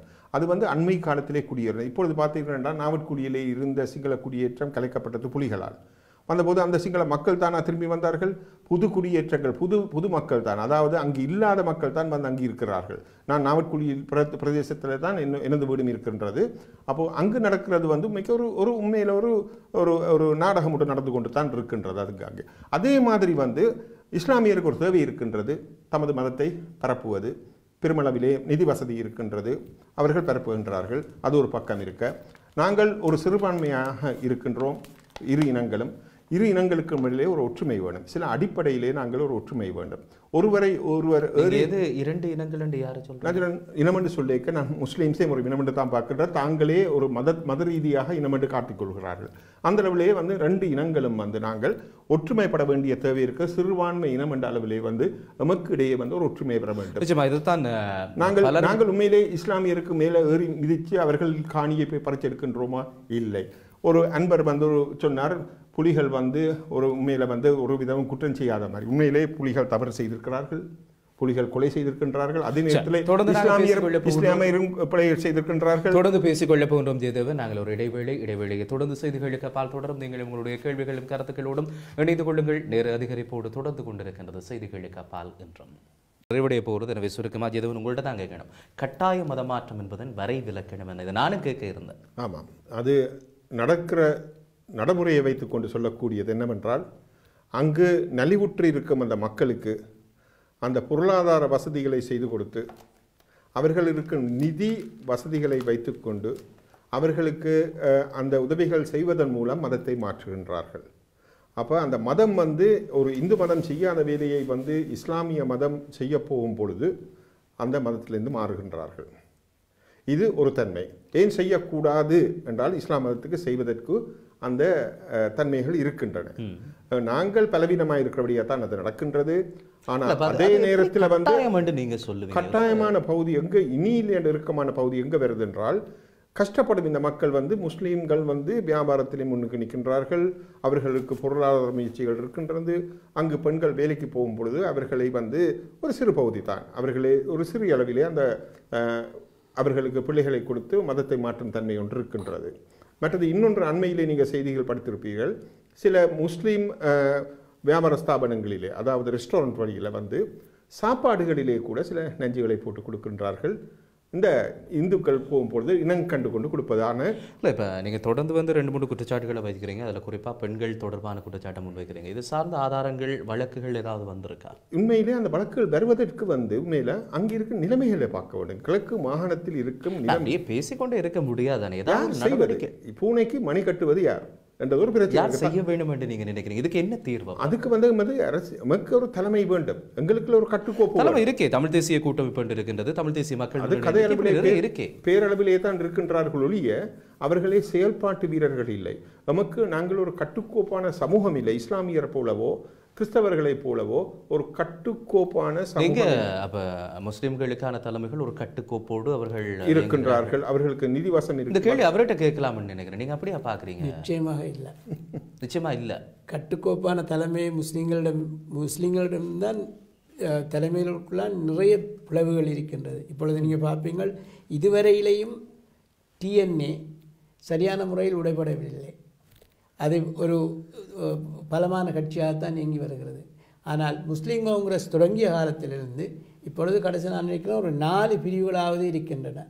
அதாவது ஒரு ஏரியாவுக்கு கூட ஒரு பிரிவு இருக்கிறது. அக்ரப்பத்தில் ஒரு கட்சி, கல்முனையில் இன்னொரு கட்சி, கண்டியிலிருந்து வந்த அவர் ஒரு கட்சி, இப்படி பிரிந்திருக்கிறார்கள். இப்போ ஒரு கட்டுக்கோப்புங்கிறது ஒன்று இல்லை. இப்போ நான் ஜெயதேவன் சொல்கிறதில் இதை நான் ஏற்றுக்கொள்கிறேன் என்றால், கட்டுக்கோப்புன்னு அவர் இது என்றால் இப்போ மத கட்டுக்கோப்பு இஸ்லாத்தில் இருக்குது. இப்போ என்றால் இப்போ அவரே சொன்ன மாதிரி இல்லை, இப்போ நீங்கள் மதத்தை தாண்டி நீங்கள் அரசியலுக்குள்ள காரணம் என்னென்றால், அரசியல் தலைமையும் மத சார்ந்த ஒரு அரசியல் தலைமையாக இருப்பதால் அவர்களுக்கு பிரிவினை இருந்தாலும் அந்த மத ரீதியான இணக்கப்பாடு இருக்கின்றது. தமிழ் தரப்பில் பொறுத்த வரைக்கும் மத ரீதியான, இப்போ நீங்கள் கடந்த காலங்களில் பார்த்தீங்கன்னா ராயப் யோசப் ஆண்டகை இருந்தார், எத்தனையோ குருக்கள் மாறி இருக்கிறார்கள். இப்படியானவர்கள் எல்லாம் சேர்ந்துதான் எங்கே இருக்கிறார்கள்? அரசியல் ரீதியாக எங்கே இருக்கின்றார்கள் குருக்கள்? அது எங்கே தவறு? ராயப்பூத்து அவர் எங்கே இருக்கிறார்? எங்கே தவறு? அவர் உண்மையில மத ரீதியாக டிஎன்ஏல இருக்கே இல்லையே. டிஎன்ஏ உண்மைக்கு ஒரு 4-5 கட்சிகள் சேர்ந்து உண்டா பலவீனமான ஒரு அமைப்பு. அது அரசியல் ஒரு பக்கம் வைப்போம் நாங்கள். நான் தலைமை என்று சொல்வது முஸ்லீம் தலைமையை சொல்லிக்க நீங்கள் அதற்கு அரசியல் வடிவம் கொடுக்கிறீர்கள். அவர்களுக்கு சமூகம் என்று வரும் பொழுது அவர்கள் ஒன்றாகத்தான் நிற்கின்றார்கள். அதைத்தான் நான் சொல்ல வருகின்றேன். நாங்கள் சமூகம் என்று வரும் பொழுது நாங்கள் ஒன்றாக நிற்கவில்லை. நாங்கள் உடைந்து போன சமூகம் என்று திருப்பி சொல்கின்றேன். அரசியலே மிகவும் எங்களை தலைமையை பாருங்கள், மிகவும் அரசியல் ஒதுக்கிட்டு இந்த பிரச்சனையை தீர்க்கலாம்னு நினைக்கிறீங்களா? அரசியல் ஒரு வழியில் தீர்ப்பது, அரசியலால் தீர்ப்பது ஒரு வழி இருக்கின்றது. அதுதான் ஒரு வழி இல்லை. நாங்கள் சமூக கட்டுப்பாடுகள், சமூக மேம்பாட்டை பார்த்து கொண்டு வேலை செய்ய வேண்டிய தேவை இருக்கின்றது. அதாவது ஒவ்வொரு தமிழனும் ஒவ்வொரு குடும்பமும் அங்கு இருக்கும் ஒவ்வொரு குடும்பத்தையும், கஷ்டப்படும் குடும்பங்களோ அதற்கு வேண்டிய உதவி பொருளாதார ரீதியில் செய்து அதாவது அதே நம்பி வாழாமல் ஒரு பொருளாதார தகமைகளை வளர்க்க வேண்டிய தேவை அங்கே இருக்கின்றது. அது இன்னும் நடைபெறவில்லை. இவ்வளவு தூரம் கிட்டத்தட்ட 1.5 மில்லியன் தமிழர்கள் வெளிநாடுகளில் இருக்கின்றார்கள். அந்த அளவிலே நடக்கவில்லை. ஆனால் அந்த சமூக கட்டுப்பாடும் சமூக உணர்வும் கிறிஸ்டியனிலும் பார்க்க இஸ்லாமியருக்கு அதிகப்படியாக இருக்கு. நீங்கள் சொல்கிற கருத்துன்றது இப்போ உண்மையில் இங்கே இருக்கக்கூடிய பல சமூகத்துக்காக இயங்கக்கூடியவர்கள் பக்கம் இந்த பந்திப்பு வருகின்றது. அவர்கள் இனி வருகின்ற நாட்களில் என்ன செய்ய போகிறார்கள் என்று பார்க்கலாம். அழைப்பில் வரக்கூடியவர்களை முடித்துக்கொள்ள காத்திருக்கணும். இப்போ ஃபாரூக், உங்களிடம் வருகின்ற ஒரு விஷயம், தொடர்ந்து பல குற்றச்சாட்டுகளை நீங்களும் சொல்லியிருந்தீர்கள், ஜெயதேவனும் சொல்லியிருந்தார். முஸ்லீம் தலைமைகள் மீது அல்லது முஸ்லீம் சமுதாயத்தின் மீதான கருத்துக்கள் எல்லாம் வந்திருந்தது. எல்லாம் விடுவோம், குற்றச்சாட்டுகள் எல்லாருமே சொல்கிறோம், எல்லாமே விடுவோம். தமிழர்களாக இஸ்லாம் மதத்தை பின்பற்றக்கூடியவர்களும் கத்தோலிக்க மதத்தில் இருக்கக்கூடிய எல்லா பிரிவுகளில் இருக்கக்கூடியவர்களை பின்பற்றக்கூடியவர்களும் சைவர்கள் உள்ளடங்கலாக இந்து என்று அடையாளப்படுத்தக்கூடிய அந்த மதத்துக்குள்ளே இருக்கக்கூடிய அதுக்குள்ளேயும் பல பிரிவுகள் இருக்கிறது. அம்மனை கும்புறது உண்டு, முருகனை கும்புறது உண்டு, வைரவரை கும்புறது உண்டு, நிறைய இருக்கு. அப்போ இதெல்லாத்தையும் விட்டுட்டு எல்லாரும் ஒட்டுமொத்தமாக தமிழர்களாக ஒரு இனமாக வாழ்றதுக்கு என்ன செய்யலாம்? எப்படி இப்போ இந்த இவ்வளவு குற்றச்சாட்டையும் நிவர்த்தி செய்யணும், என்ன செய்யலாம்? இதுக்கு தீர்வே இல்லை. ஏனென்றால் மனிதன் என்பவன் தோன்றிய காலத்திலிருந்து, அதாவது நாங்கள் நம்புகின்றோம் ஆதம் ஏவாவிலிருந்து தோன்றிய, அதைத்தான் கிறிஸ்தவர்களும் நம்புகின்றார்கள். அதில் தோன்றிய முதல் சமூகமே தன்னுடைய சகோதரன் கொன்றுதான் அந்த சமூகத்தின் ஆரம்பமே மனித சமூகமே. எனவே மனிதர்கள் எல்லாம் ஒற்றுமைப்படுவார்கள் என்றோ, அவர்கள் தமிழர்கள் என்பதனாலோ அல்லது இந்துக்கள் என்பதனாலோ எல்லோரும் ஒற்றுமையாக செயற்படுவார்கள் என்று எதிர்பார்ப்பது இல்லை. இப்போ உங்களை பொறுத்த வரைக்கும் நீங்கள் அதுக்கான சாத்தியங்கள் இல்லை என்ற ஒரு கருத்தை நீங்கள் சொல்கிறீங்க. அதுக்கு என்ன தடை இருக்கு? இல்லை, தடை என்னென்னால் எதற்காக ஒற்றுமைப்படணும்? அதாவது ஒரு அரசியல் போராட்டத்துக்கு ஒற்றுமைப்படலாம். இரண்டு பேருமே சிறுபான்மை என்றதை ரெண்டு தரப்புமே ஒத்துக்கொள்ளும். அதற்காக வேண்டி நாங்கள் ஒற்றுமைப்பட வேண்டும் அதை சொல்லத்தான் நான் இங்கே வந்தேன். ஏனென்றால் ஒரு காலத்தின் தேவை இருக்கின்றது. இன்று முஸ்லீம்களும் தமிழர்களும் ஒற்றுமைப்பட்டு, ஏனென்றால் நாங்கள் எல்லாம் இப்போ பல பிரச்சனைகளை பற்றி பேசினோம். கிழக்கு மாநிலத்தில் இருக்கின்ற பெரிய பிரச்சனை என்னென்றால் நிலங்களை இழந்து கொண்டிருக்கின்றது. முஸ்லீம்களும் தமிழர்களும் இரண்டு சிங்களவர்களுக்கு. ஏனென்றால் சிங்களவர்களுக்கு இருந்த அம்பாறை பகுதியில் 4 ஃபேக்ட்ரி இருந்த விக்னாகலம் சுகர் ஃபேக்ட்ரி, மற்றது ஓட்டு தொழிற்சாலை, மற்ற 3 தொழிற்சாலை இருந்தது. 3 தொழிற்சாலை. அந்த 3 தொழிற்சாலைக்கும் ஆக வேண்டியும் பல ஆயிரக்கணக்கான ஏக்கர்கள் முஸ்லீம்கள் விவசாயம் செய்த, தமிழர்கள் விவசாயம் செய்த காணிகள் எல்லாம் அரசாங்கத்தால் எடுக்கப்பட்டது. இப்பொழுது அந்த 3 ஃபேக்ட்ரியும் தனியார்களுக்கிட்ட கொடுத்து இப்போ அதன் சொந்தக்காரர்களாக அங்கே இருக்கின்ற ஆஃபீஸர்ஸ், இப்போ அதான் ஆகப்பெரிய எங்களுக்கு இருக்கின்ற ஆபத்து. இப்போ பெரும்பான்மை என்று நாம் நினைக்கிறது சிங்களவர்களை மட்டுமில்லை, அதற்குள்ள ஒரு பேராண்மை, அதாவது தாங்கள் தான் எல்லாவற்றையும் இது பண்ண வேண்டும் என்கின்ற ஒரு நினைப்போடு முனைப்போடு அவர்கள் வெறும் அரசியல்வாதிகளாக மட்டுமல்ல, அரசாங்க உத்தியோகத்தர்கள், கவர்மெண்ட் ஏஜென்ட்லேருந்து டிஸ்ட்ரிக்ட் செக்ரட்டரிஸ், இப்படியான காணிய அதிகாரிகள், கமிஷனர்ஸ், இவங்களெல்லாம் இப்போ கிழக்கு மாநிலத்தில் அம்பாறை கச்சேரிகள் தான் நிலை பெற்றிருக்கிறார்கள். அவர்கள் தான் இந்த செயல்பாடுகளை தொடங்கி நடத்தி கொண்டு இருக்கின்றார்கள். பொத்துவில்லில் இருந்து 20,000 ஏக்கர் ஒரு கெசட் நோட்டிஃபிகேஷனோட போனது. அதாவது முஸ்லீம்களும் தமிழர்களுக்கும் இருந்த காணி, அதாவது திருக்கோயில் பகுதிகளில் இருந்த காணிகள் எல்லாம் ஒரு கெசட் நோட்டிஃபிகேஷனோட அரசாங்கம் எடுத்துக்கொண்டது. அவங்களுக்கு இதுவரையிலையும் இன்னும் காம்பன்சேஷன் கொடுக்கப்பட இல்லை. இப்போ அதைத்தான் இப்போ பிரச்சனை இருக்கேக்குள்ள பிரச்சனை இல்லையே. இப்போ அதான் இது பிரச்சனையே இல்லை. என்னை பொறுத்தவரை மதம் என்ன தடை, என்ன பொறுத்த அதைத்தான் நாங்கள் முதல்ல நோக்க வேணும். இப்போ தடை ஒன்றும் இல்லை. இப்போ உண்மையில் என்ன முஸ்லீம்கள் மத்தியில் உள்ள இன்டலெக்சுவல்ஸும் தமிழ் மத்தியில் உள்ளவங்களும் இதை பற்றி தான் தீவிரமாக யோசிக்கின்றார்கள், எழுதுகின்றார்கள். இப்போ சமீபத்தில் 2 கட்டுரை நான் அதன் அடிப்படையில் நான் இங்கே பேச வந்தேன். அதாவது டாக்டர்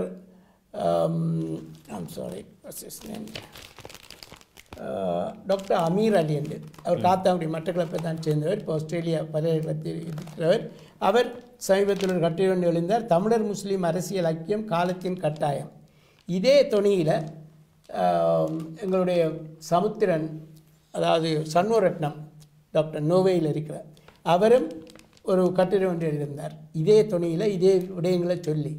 இது இப்போ மிகவும் நாங்கள் நினச்சி கொண்டிருக்கிறோம் ஏதோ எல்லாம் முடிஞ்சு போயிட்டது, தமிழ் போராட்டத்தோட எல்லாம் முடிஞ்சு போயிட்டு. ஆனால் இங்கால உள்ளால நடக்கிற விஷயங்களை நாங்கள் பார்க்க தவறுகிறோம். நிச்சயமா அந்த எவ்வளவு பிரச்சனை இருக்கைக்குள்ள எல்லாருக்குமே உள் மனதுக்குள்ள இப்போ ஃபாரூக்கை பார்த்தீங்கன்னா அவர் முஸ்லீம் இனத்தை பிரித்து உள் மனதுக்குள்ள ஒரு ஏக்கம் இருக்கு சேர வேண்டும் என்ன அப்படி மாறும். இப்போ இந்த காலகட்டத்தில் எது அவ்வளவு பெரிய தடை சேர்ந்துடலாமே. இப்போ இதில் 3 பேர் வந்து பேசுகிறோம், சேர்றதுக்கு ஒரு பெரிய தடை அங்கே இருக்கிற மாதிரி தெரியல. என்ன காரணம் தெரியல. அதாவது வந்து முதலாவது வந்து இந்த உறுப்புல வந்து ஏற்கனவே வந்துட்டுது. நான் சொன்னதை வந்து அந்த நான் சொல்லி போட்டு உங்களுக்கு கருத்துக்கு வரேன். நான் ஏற்கனவே சில கவனையின்மையால் இந்த தமிழ் முஸ்லீம் பிளவு வந்து வந்துட்டுது. ஒரு மொழி பேசுகிற ஒரு இனத்துக்குள்ளே வந்துட்டுது. அப்போ மேற்கொண்டு இதை அதிகப்படுத்துகிற வேலைகளை வந்து நாங்கள் செய்யக்கூடாது. முதலாவது முக்கியம். ரெண்டாவது வந்து இந்த தலைமைகள் வந்து ஒன்றாக உட்கார்ந்து பேசி தீர்க்க வேண்டும். ஏனென்றால் இப்போ ஐயா சொன்னது தான் மிக முக்கியமான கருத்து. தமிழ் முஸ்லீம் ஐக்கியம் வந்து காலத்தின் கட்டாயம். அதை நாங்கள் மிக முக்கியமாக கருத்தில் கொள்ளணும். இல்லாட்டி இன்னொரு பெருந்தேசியத்துக்கு வந்து 2 இனமுமே நீத்து போகிற ஒரு விஷயம் வந்து எதிர்காலத்தில் நடக்கும். சரியா? அடுத்தது வந்து இது ஏற்கனவே ஒரு பிளவு ஏற்பட்டது. அடுத்தது வந்து அடுத்த பிளவாக வந்து நாங்கள் இன்னொரு மதச்சாயத்தை பூசக்கூடாது. அதுக்கான முயற்சிகள் நடந்து கொண்டிருக்குது. இந்த இந்து கத்தோலிக்க பிரிவிற்கில்ல, அது வந்து இன்னொரு இன்னொரு ஆபத்தை ஏற்படுத்தி இன்னொரு பிளவை ஏற்படுத்த பார்க்கும். இதை நாங்கள் கவனிக்காமல் விட்டோம்டா கண்டுகொள்ளாமல் விட்டோம்னா மறுபடியும் ஒரு ஆபத்தை வந்து தமிழினம் சந்திக்கும். இதை வந்து நாங்கள் முளையிலேயே வந்து நாங்கள் சரி செய்ய வேண்டும்.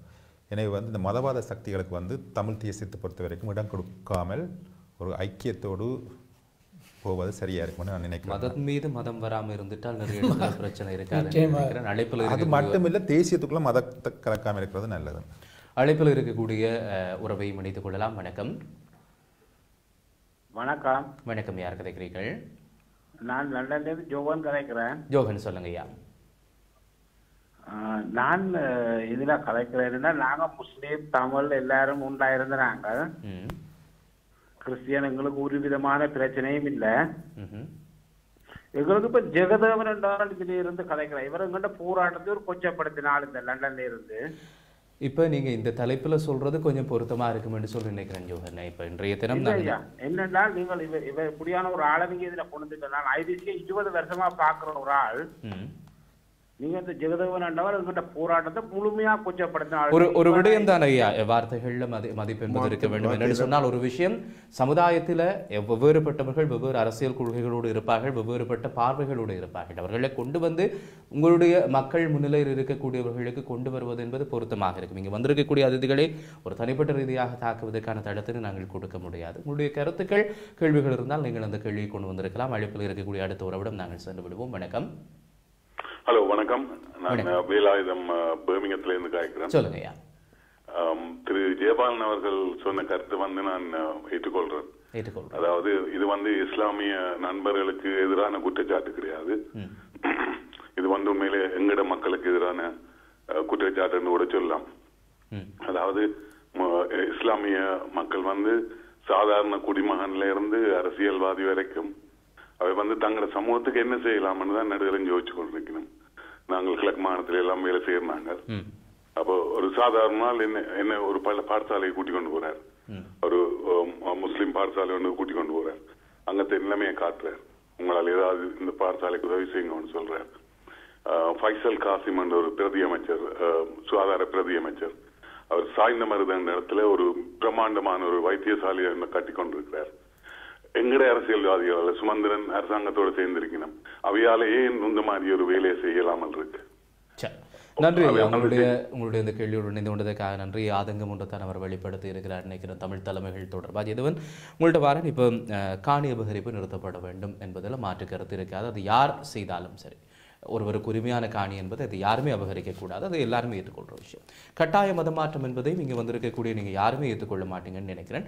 பார்த்து கொண்டிருக்கக்கூடியவர்களும் எனக்கு அதை ஏற்றுக்கொள்ள மாட்டார்கள். அதே நேரத்தில் தமிழர்களாக ஒன்றுபட வேண்டும் என்பது அங்கே இருக்கக்கூடிய பலருடைய ஒரு வேண்டுகோள் அல்லது பலருடைய எதிர்பார்ப்பு. உள்ளுக்குள்ள ஏதோ உங்களுக்கும் இருக்கும், அவருக்கும் இருக்கும், இவருக்கும் இருக்கும், எல்லாருக்குமே இருந்து கொண்டு தான் இருக்கும். இப்போ கட்டாய மதமாற்றத்தை நீக்கி, காணி அபகரிப்பை நீக்கி, இஸ்லாம், கத்தோலிக்கம், சைவம், இந்து என்று சொல்லக்கூடிய இந்த மதங்களுடைய பிளவுகள் எல்லாவற்றையும் தாண்டி தமிழர்களாக ஒன்றுபடுவதற்கு உங்களுக்கு என்ன தடை இருக்குன்னு நீங்கள் நினைக்கிறீங்க? ஏற்றுக்கொள்ள உண்மையிலே எந்த விதமான தடையும் இல்லை. ஏனென்றால் உங்களுக்கு தெரியும், நான் ஆரம்பத்திலே குறிப்பிட்டேன், இலங்கைக்கு நான் அங்கு செல்கின்றேன். பல சமூக பொருளாதார முயற்சிகளிலே ஈடுபட்டிருக்கின்றேன். அந்த அளவிலே எல்லா மதங்களுடன் சேர்ந்து தான் நாங்கள் செய்கின்றோம். கிழக்கு மாநிலத்திலே ஒரு முழுக்க ஒரு தமிழ் கிராமமாக இருந்தாலும் அந்த வேலைகள் சில வேலைகள் எல்லாம் முஸ்லீம்களுக்கும் கொடுத்து தான் செய்கின்றோம். அதில் எந்த விதமான வித்தியாசம் இல்லை. கிறிஸ்தவர்களுடன் எங்களுக்கு ஈடுபாடு உண்டு. யாழ்ப்பாணத்தை பொறுத்தளவிலே அவர்களும் எங்களுக்கு நான் முறை யாழ்ப்பாணம் போன போது ஒரு போதகரை தான் எனக்கு கார் தந்தார். யாழ்ப்பாணத்தில் போய் சுற்றி பார்க்குறது கூட அந்த உறவு ஒன்று இருக்கின்றது. இது என்ன நாங்கள் பார்க்க வேண்டும் என்றால் அங்கு ஒரு குழப்பமான சூழ்நிலை ஒன்று இருக்கின்றது. இதிலே உண்மைக்கு தலைமைகள், சமூக தலைமைகளோ அரசியல் தலைமைகளோ ஒன்று சில தலைமைகள் அதில் ஒரு ஆக்ரோஷமாக இருக்கின்றார்கள். அவர்களின் நடவடிக்கைகளால் இந்த நிலைப்பாடுகள் ஏற்படுகின்றது. இது உண்மைக்கு நாங்கள் கூடியளவு தவிர்க்கணும். காரணம் என்னென்றால் நமது அரசியல் தலைமைகளும் உண்மையிலே பக்குவப்படவில்லை. இவற்றை தவிர்த்துக் கொள்வது அரசியல் தலைமைகள் தான் முன்னுக்கு பெற வேண்டும். இதில் முன்னுக்கு முகம் கொடுத்து கதைப்பதும் அவர்களுக்கு தான் அந்த வானொலிகளோ மற்றது செய்தி அரங்கங்களோ முன்னிலைப்படுத்தி கதைக்க வேண்டிய விடயங்கள். இதுவரைக்கும் அவர்கள் பெரிய அளவில் இதில் கதைத்து தீர்ப்பதற்கு வரவில்லை. இன்று இந்த பிரச்சனையில் நாங்கள் தான் இருந்து சமூகமாக இருந்து கதைக்கின்றோம் ஒழிய இன்று அரசியல் தலைமைகள் கதைப்பதற்கு தயாராக இல்லை. உங்களை பொறுத்த வரைக்கும் அரசியல் தலைமைகள் இருந்து ஒரு இடத்துல கதைச்சால் இந்த பிரச்சனை தீர்வதற்கு அவர்கள் தான் மக்களால் தேர்ந்தெடுக்கப்பட்ட ஒரு தலைவர்களாக இருக்கின்றார்கள். அரசியல் பிரச்சனைகளுக்கு முகம் கொடுக்க வேண்டியவர்கள். இவை எல்லாம் அரசியலுடன் இணைந்த பிரச்சனைகளாகத்தான் இருக்கு. நல்லதையா, நாங்கள் நிகழ்ச்சியுடைய நிறைவுக்கு வந்திருக்கின்றோம். நிறைவு என்பது எப்போதுமே தீர்வாக இருக்க வேண்டும் என்பதுதான் எங்களுடைய விருப்பமும் கூட. உண்மையில இந்த தலைப்பை எடுக்கின்ற வேளையில் நிறைய ஆதங்கங்களோடும் நிறைய கவலையோடும் ஒரு தனிப்பட்ட ரீதியாக ஊடகவியலாளனாக எனக்கும் நிறைய கவலைகள் இருந்தது. காரணம் என்னென்றால் தமிழர்களாக மொழி பேசக்கூடியவர்களாக நாங்கள் ஒன்றுபட்டு நின்று தமிழர்கள் என்கின்ற வீரியத்தை காட்டியிருக்கக்கூடிய வரலாறு நிறைய இடத்துல இருக்கிறது. எனவே சில அரசியல் நகர்வுகளுக்காக அல்லது சில மதத்தின் மீது மதம் கொண்டவர்களாக ஒட்டுமொத்தமாக யாரையுமே நாங்கள் அப்படி சொல்லிவிட முடியாது. ஏனென்றால் அண்மையில் இடம்பெற்ற கத்தோலிக்க பிரச்சனையிலும் கூட யாழ்மறை மாவட்டம் அதற்கு எதிரான கருத்தை வெளியிட்டிருந்தது. எனவே இப்படியான ஒரு சூழ்நிலையில் ஒரு சிலர் செய்யக்கூடிய செயல்கள் என்பது ஒட்டுமொத்தமான சமூகத்தினுடைய பிரதிபலிப்பாக மாறி அது மிகப்பெரிய ஒரு பிளவினை கொண்டு வந்து விடாது. மதம் என்பது ஒவ்வொருவருடைய நம்பிக்கை, ஆனால் மொழி என்பது அவர்களுடைய அடையாளமாக இருக்கின்றது. எனவே அதன் மூலமாக ஒன்றுபடுவதன் மூலமாக இனி வருகின்ற காலகட்டங்களில் வரக்கூடிய பிரச்சனைகள் என்பது இல்லாமல் போய்விடும் என்கின்ற நம்பிக்கையோடு இன்றைய நிகழ்ச்சி நிறைய பேருக்கான தீர்வுகளை கொடுக்கின்ற ஒரு நிகழ்ச்சியாக இருந்திருக்கும். இது வளவு பிரச்சனை இருக்கிறது, ஆனால் இந்த பிரச்சனைகளுக்கான தீர்வுகளை சிந்திப்போம். அந்த தீர்வுகளை நடைமுறைப்படுத்துவதற்கு அரசியல்வாதிகள் தான் தீர்வாக இருக்கிறார்கள் என்பது ஓரளவுக்கு இவர்கள் சொல்லியிருக்கிறார்கள் என்றால் அந்த அரசியல்வாதிகளை கேள்வி கேட்க வேண்டியவர்கள் நீங்கள் தான். கேள்விகளை கேளுங்கள், விடைகள் கிடைக்கும். மீண்டும் அடுத்த வாரமும் நிறைய கேள்விகளோடு விடைகளை தேடி நாங்கள் சந்திப்போம். செய்திகளுக்கு அப்பால் நிகழ்ச்சியில் இன்றைய தினம் இணைந்து கொண்ட அதிதிகள் உங்கள் அனைவருக்கும் நன்றியை கூறிக்கொண்டு மீண்டும் சந்திக்கும் வரைக்கும் விடைபெற்றுக் கொள்கிறோம். சந்திக்கலாம் செய்திகளுக்கு அப்பால் நிகழ்ச்சியில்.